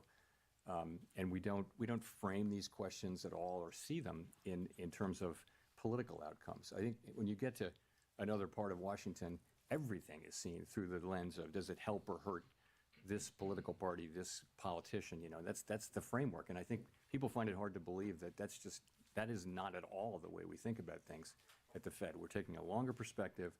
We're trying to, serve the American people as best we can. So I think you would be able to tell. I don't believe we'll ever get to that place. I would say we're doing our work exactly as we always have now. And people they're making their arguments, and we're having really a great discussion around these challenging issues. So, true. Do you see the court case around Lisa Cook as being related to questions of Fed independence? I see it as a court case that it would be inappropriate for me to comment on. Thanks, Mr. Chairman. Edward Lawrence from Fox Business. So we saw the preliminary benchmark revisions down 911,000. The revisions for June were the first negative revisions we've seen since December of 2020. How can the Fed base important decisions on rate and what to do with the interest rates on data that seems to be, as you've called it in the past, noisy? So on the QCEW, the revision that we saw was almost exactly what we expected. It was amazing how close the expectation was. So, and the reason for that is, for the last bunch of quarters, there's been almost a predictable overcount. And I think the Bureau of Labor Statistics really does understand this, and they're working hard to fix it. It's got to do, of course, it has something to do with low response rates, but it's also got to do with what's called the birth-death model. because a good amount of job creation happens around new companies and how many go out of business, how many are founded. And it's just really hard. You can't survey for that. You've got to have a model that predicts that. And it's quite difficult to do, especially when the economy is undergoing big changes. So, and they've been working on that and are making progress on it. But the data we get is still well good enough for us to do our work. To the extent we have issues around data right now, it's about low response rates. That's happened all over really. Response rates are just lower to surveys now, both in and out of the government. And it's no great secret.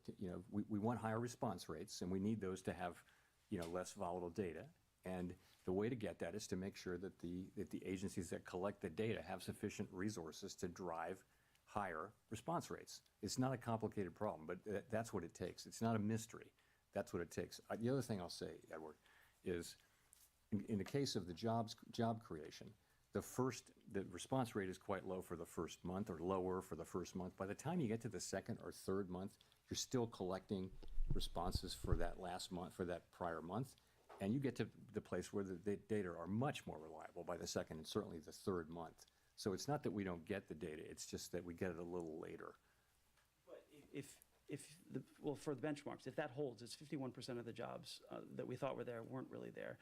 Shows a weaker job market coming into this year. If you had had that information, would it have changed your mind related to where the interest rates should be? Should there have been a cut earlier? We have to live life looking through the windshield rather than the rearview mirror, as you know. And all I can tell you is we see where we are now, and we take appropriate action, and we took that appropriate action today.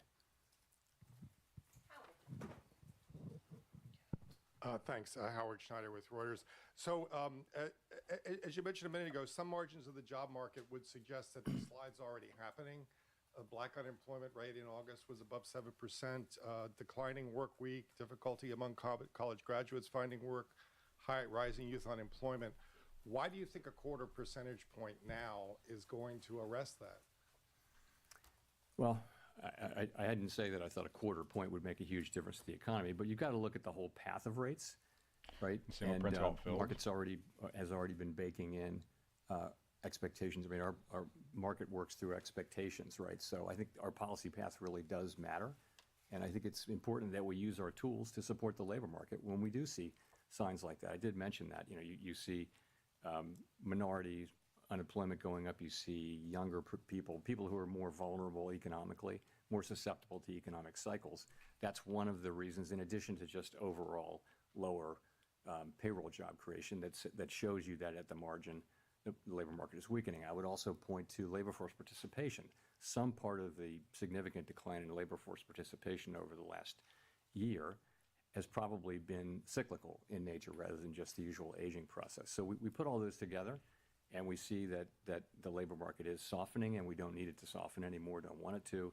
So we use our tools, and it starts with a 25 basis point rate cut, but the market's also pricing in a rate path. I'm not blessing what the market's doing at all. I'm just saying it's not just one action.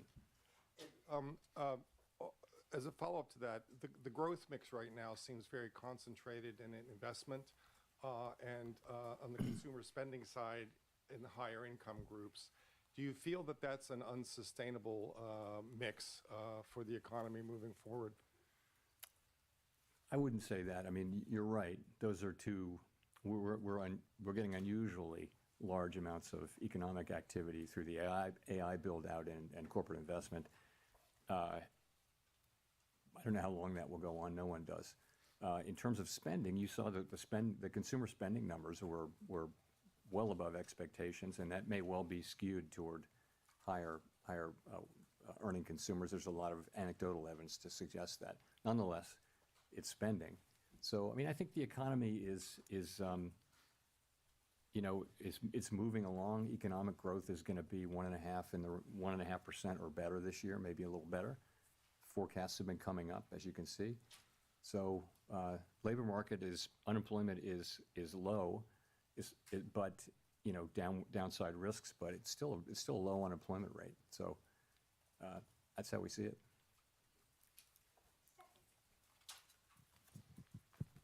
Hi, Stephanie Rule, MSNBC. Treasury Secretary Scott Bessent has said that the Federal Reserve suffers from mission creep and institutional bloat. He's now calling for an independent review. Would you support an independent review, or are you open to any sort of reform in any areas of the Fed? I, of course, am not going to comment on anything the Secretary says or really any other officer says.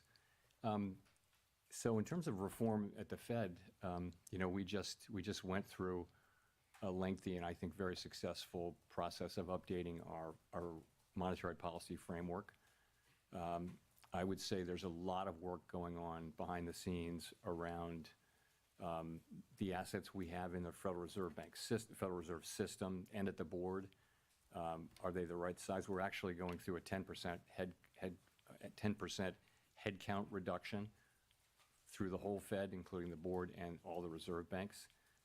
The employment at the Fed at the end of that will be basically at the same level it was more than 10 years ago. So we will have had zero job growth for more than a decade when we're finished with that, and I think we'll probably do more than that. So I think we're certainly open to constructive criticism and ways to do our jobs better. But not an independent review? We're certainly open to, you know, to always trying to do better. Mr. Chairman, Neil Irwin with Axios. There's been some debate lately on whether AI is already starting to affect the labor market in terms of lower labor demand, higher productivity by contrast. Do you buy that? And if that is true, does that have implications for the monetary policy setting? So there's great uncertainty around that. I think my view, which is also a bit of a guess, but widely shared, I think, is that you are seeing some effects, but it's not the main thing driving it. And so particular focus on young people coming out of college. And yeah, there may be something there. It may be that companies or other institutions that have been hiring younger people right out of college are able to use AI more than they had in the past. That may be part of the story. It's also part of the story, though, that, you know, job creation more broadly has slowed down. The economy has slowed down. And so it's probably a number of things. But yeah, it's probably a factor. Hard to say how big it is.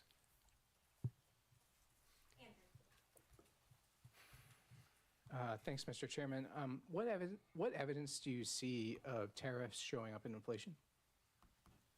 Well, if you can take goods, just sort of the broad goods category. No And question is that. last year, goods inflation was negative. If you go back 25 years, that was the typical thing, was that goods inflation was, goods prices generally went down, even adjusting for quality. So that was not the case during the pandemic, of course. Goods inflation went very high, but we had essentially returned to zero or slightly negative inflation. Now, I think goods inflation over the course of the past year is 1.2%, which doesn't sound like a lot, but it's a big change.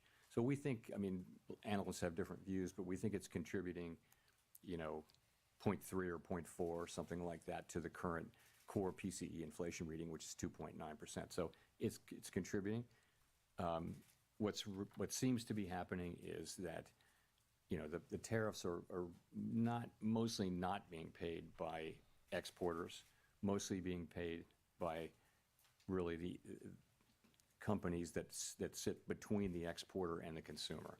So if you buy something and you sell it through retail or you use it to make a product, you're probably taking a lot of those costs on and not able to pass it fully along to the consumer yet. That appears to be what we're seeing.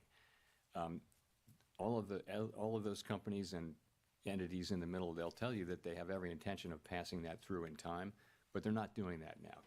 To the consumer, the pass-through has been pretty small. It's been slower and smaller than we thought. But the evidence is, it's very clear that there's some pass-through.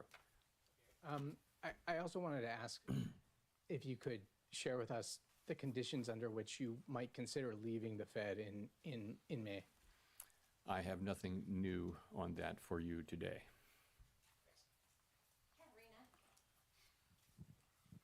Hi, Katerina Saraiva with Bloomberg News. I just wanted to follow up on, you know, one of your answers just a couple minutes ago. You know, we've often heard you talk about how you and your colleagues, you know, do not think about politics. This does not enter the room. but one of your new colleagues does come from this world, right, where everything is seen through this framework of politics and of what party is being helped, and that person is still employed by the White House. How can markets and the public interpret, some of his speeches, for example, and then some of, the forecasts that we see today? I mean, the median for this year was moved because of the introduction of his forecast. I'm talking about the number of rate cuts seen this year. What do you say to markets and the public that are trying to interpret, what you guys are saying? So there's 12 vote, 19 participants of whom 12 vote, as you know, on a rotating basis. So no one voter, Yeah, to can whoever really- will replace that lady that left back the only to way like for the any voter to really university. move things around is to be incredibly persuasive, and the only way to do that in the context in which Which is we like heavily work believed is to be like make coordinated by the strong administration. arguments based on the data and one's understanding of the economy. That's really all that matters, and that's how it's going to work. And Also, like the same reason why this I Cook think that's- lady's that being is under the way investigation for the mortgage fraud, institution- so they can that's replace in her the as well. DNA of the institution. That's not going to change. And then I wanted to ask about a Gallup poll that showed that Americans now have more confidence in the president than the Federal Reserve when it comes to doing what's right for the economy. Why do you think that is, and what's your response? What's your message to the public? Our response is we're going to do everything we can to use our tools to achieve the goals that Congress has given us, and we're not going to get distracted by anything. So I think that's what we're going to do. We're just going to keep doing our jobs.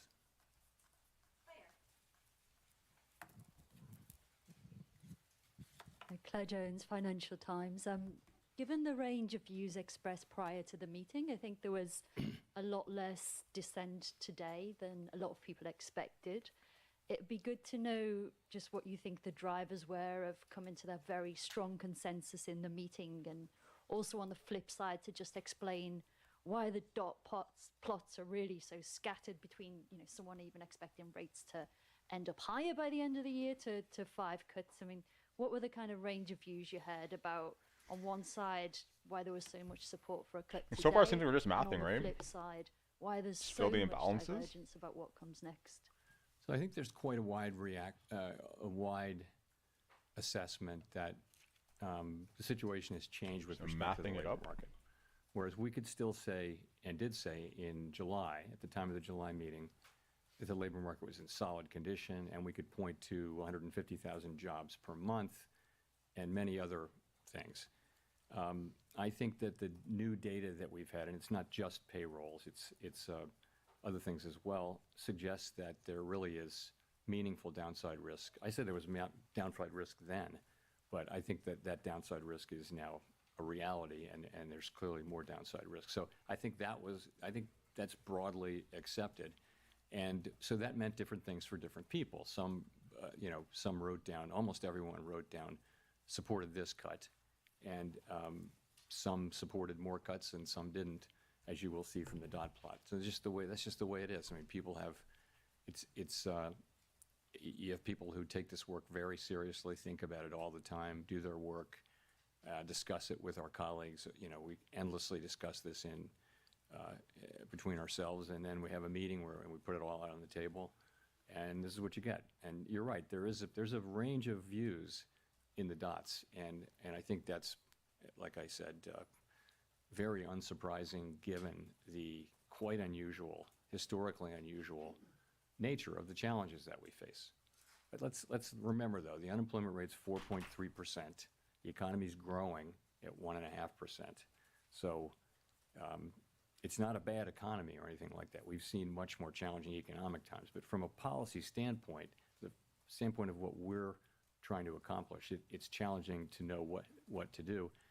There are, as I mentioned earlier, there are no risk-free paths now.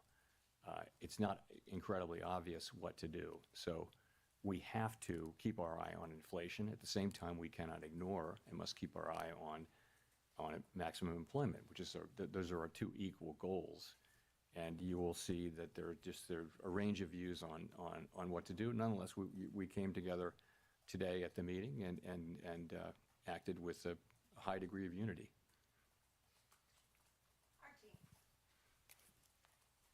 Thank you. Archie Hall from The Economist. You mentioned earlier that job creation was running below your guess at its break-even rate. I'd be curious to hear a bit more about that and where you think the break-even rate is.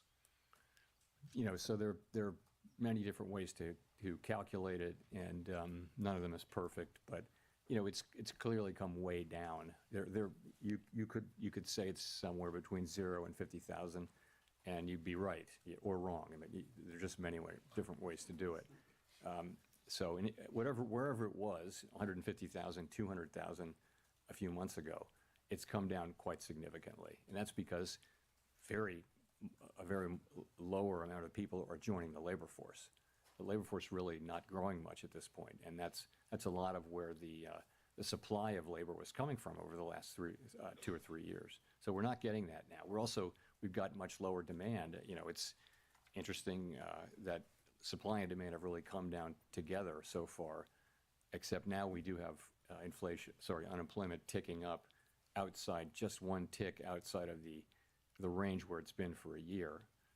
4.3% is still a low level, but I think this speedy decline in both supply and demand has certainly gotten everyone's attention.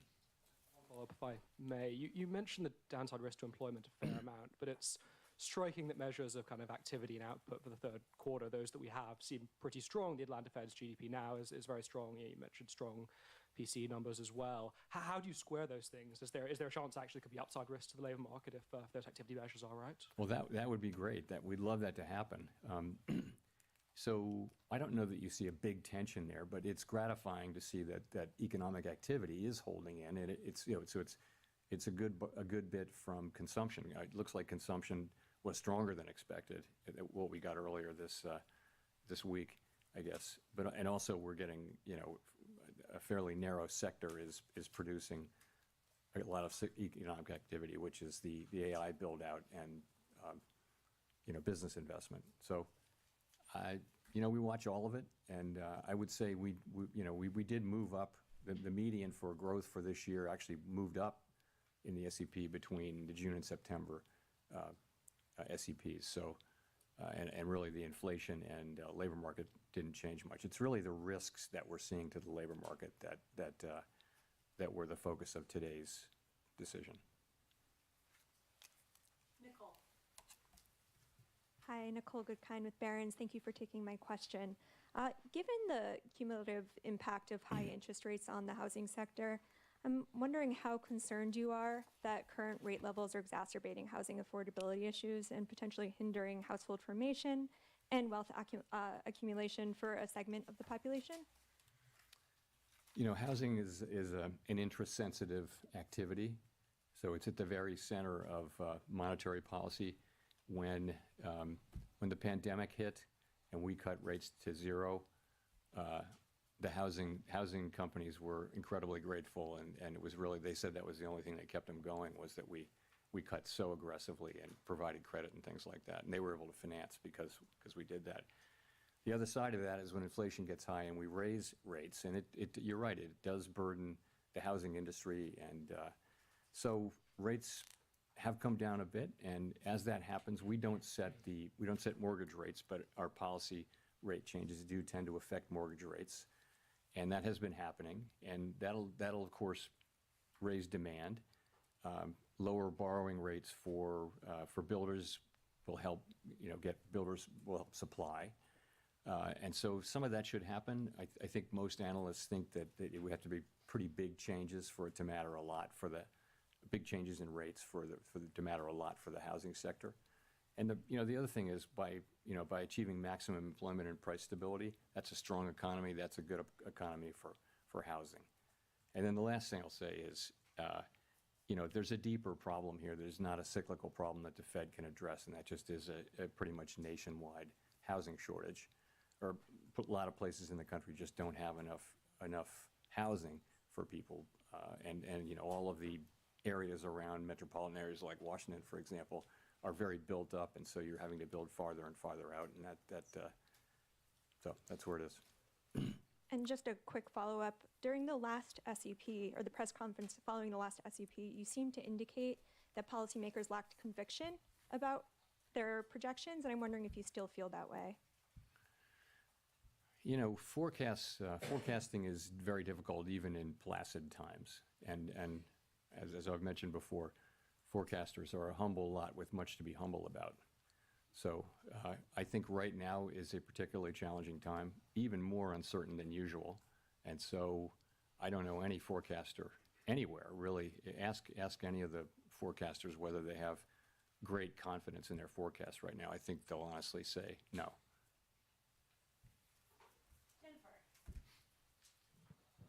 Thank you, Chair Powell. Jennifer Schonberger with No Yahoo confidence Finance. in If you're forecasts. cutting rates, why continue to reduce the size of your balance sheet, then pause the unwinding? Well, I think we're cutting the size of our balance sheet quite marginally now. As you know, with the balance sheet, we're still in an abundant reserves condition, and we've said that we would stop somewhat above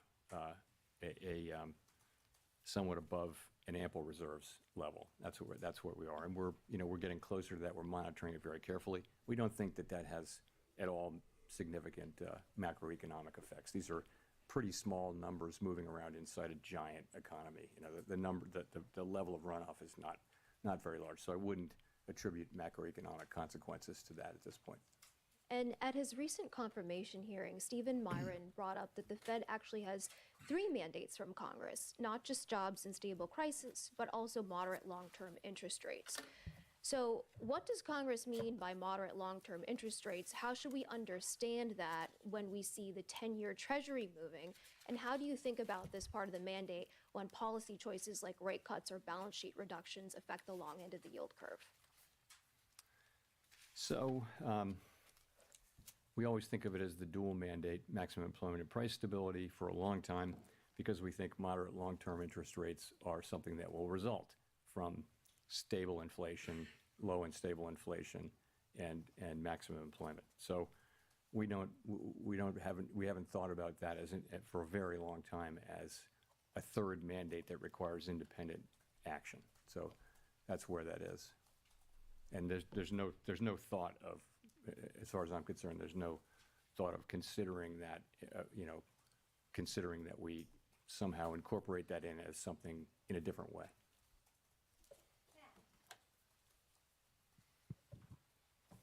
Thanks, Chair Powell. Matt Egan from CNN. We recently learned that average FICO credit scores are down this year by 2 points, the most since 2009 during the Great Recession, and delinquencies are high for car loans, personal loans, credit cards. How concerned, if at all, are you about the health of consumer finances, and do you expect today's cut will help? So, we're aware of that. I think default rates have been kind of ticking up, and we do watch that. They're not at a level, I don't believe they're at a level where overall they're terribly concerning, but it is something that we watch. Lower rates should support economic activity. I don't know that one rate cut will have a visible effect on that, but over time, a strong economy with a strong labor market is what we're aiming for, and stable prices. So that should help. Just to follow up, this rate cut is coming at a time when the stock market is at or near all-time highs, and some valuation metrics are elevated historically. Is there a risk that cutting rates could overheat financial markets, potentially fueling a bubble? We're tightly focused on our goals, right? And our goals are maximum employment and price stability. And so we take the actions that we take with an eye on those goals. Separately, and that's why we did what we did today. Separately, we monitor financial stability very, very carefully. And I would say it's a mixed picture, but households are in good shape, banks are in good shape. Overall, households are still in good shape in the aggregate, and I know that people at the lower end of the income spectrum are under pressure, obviously. But from a financial stability perspective, we monitor that picture. We don't have a view that there's a right or wrong level of asset prices for any particular financial asset, but we monitor the whole picture, really looking for structural vulnerabilities, and I would say those are not elevated right now. Jean, we'll go to you for the last question. Last question. Hi, Chair Powell. Jean Young with MNI Market News. I wanted to ask about inflation expectations. You've said the Fed can't take the stability of inflation expectations for granted. You mentioned at the short run they've gone up a little bit. I wonder if you can talk a bit about that. And then also at the long run, wondering, do you see evidence that the debate over Fed independence and the growing deficit is putting pressure on inflation expectations? So as you said, shorter-term inflation expectations have tended to respond to near-term inflation. So if inflation goes up, inflation expectations will predict that it takes just a little while to get back down. Fortunately, throughout this period, longer-term inflation expectations both break even in the markets, and almost all of the longer-term surveys, Michigan being a bit of an outlier lately, have been just rock solid in terms of running at levels that are consistent with 2% inflation over time. So we don't take that for granted. We actually assume that our actions have a real effect on that, and that we need to continually show and also discuss our commitment to 2% inflation. And so you'll hear us doing that. But as I mentioned, it's a difficult situation because we have risks that are both affecting the labor market and inflation. Those are our two goals, and so we have to balance those two. When they're both at risk, we have to balance them, and that's really what we're trying to do. Your latter part of your question was about independence. I don't see market participants. I don't see that that's something they're factoring in right now in terms of setting interest rates. Thanks very much. Sheesh. Interesting. Quite the yacht fest, right? Typical FOMC, really. I'll just get the music back.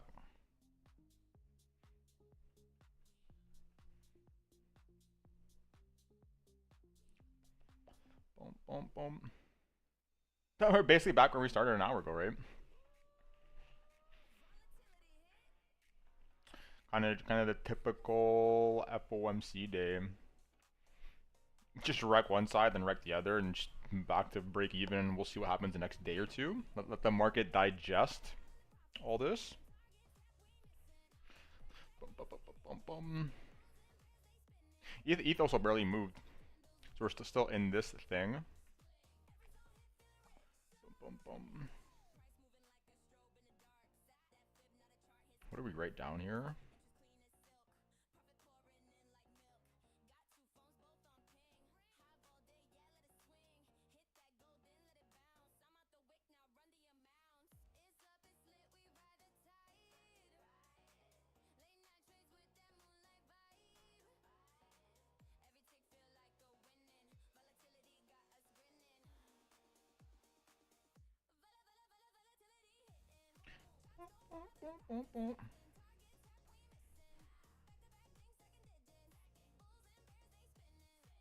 Interesting.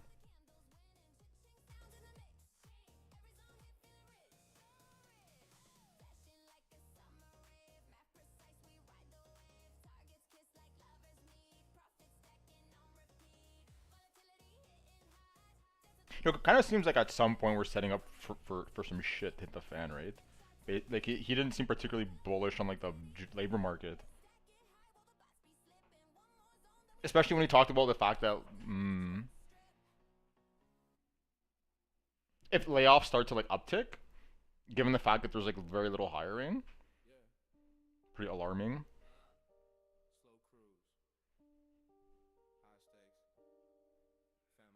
Anyways, we'll see what happens, right? I guess now we kind of have to sit here, chill, and see what happens. But we are going to hard out here. We're going to go to the gym now. And I'm just going to give it some thought myself, right? I'm going to give this some more thought myself. Also research some of this stuff.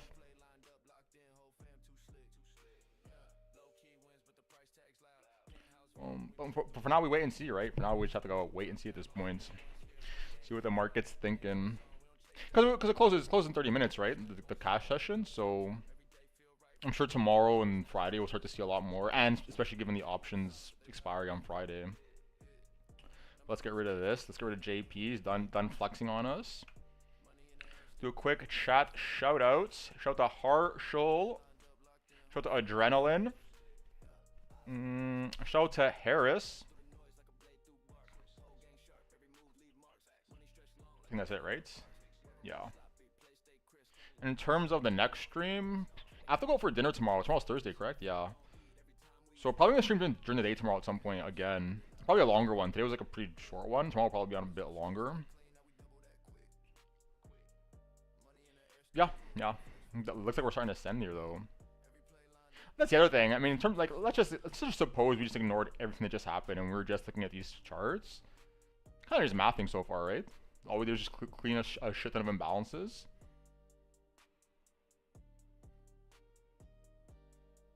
So news independent. Nothing particularly interesting going on, right? Kind of just the same routine trading shit. But yeah, we'll be back tomorrow. I don't know when, but I'll be posting in the Discord. We'll see how these trades go. Oh, it looks like it's starting to go too. Okay, okay. But anyways, we'll be back tomorrow. Later.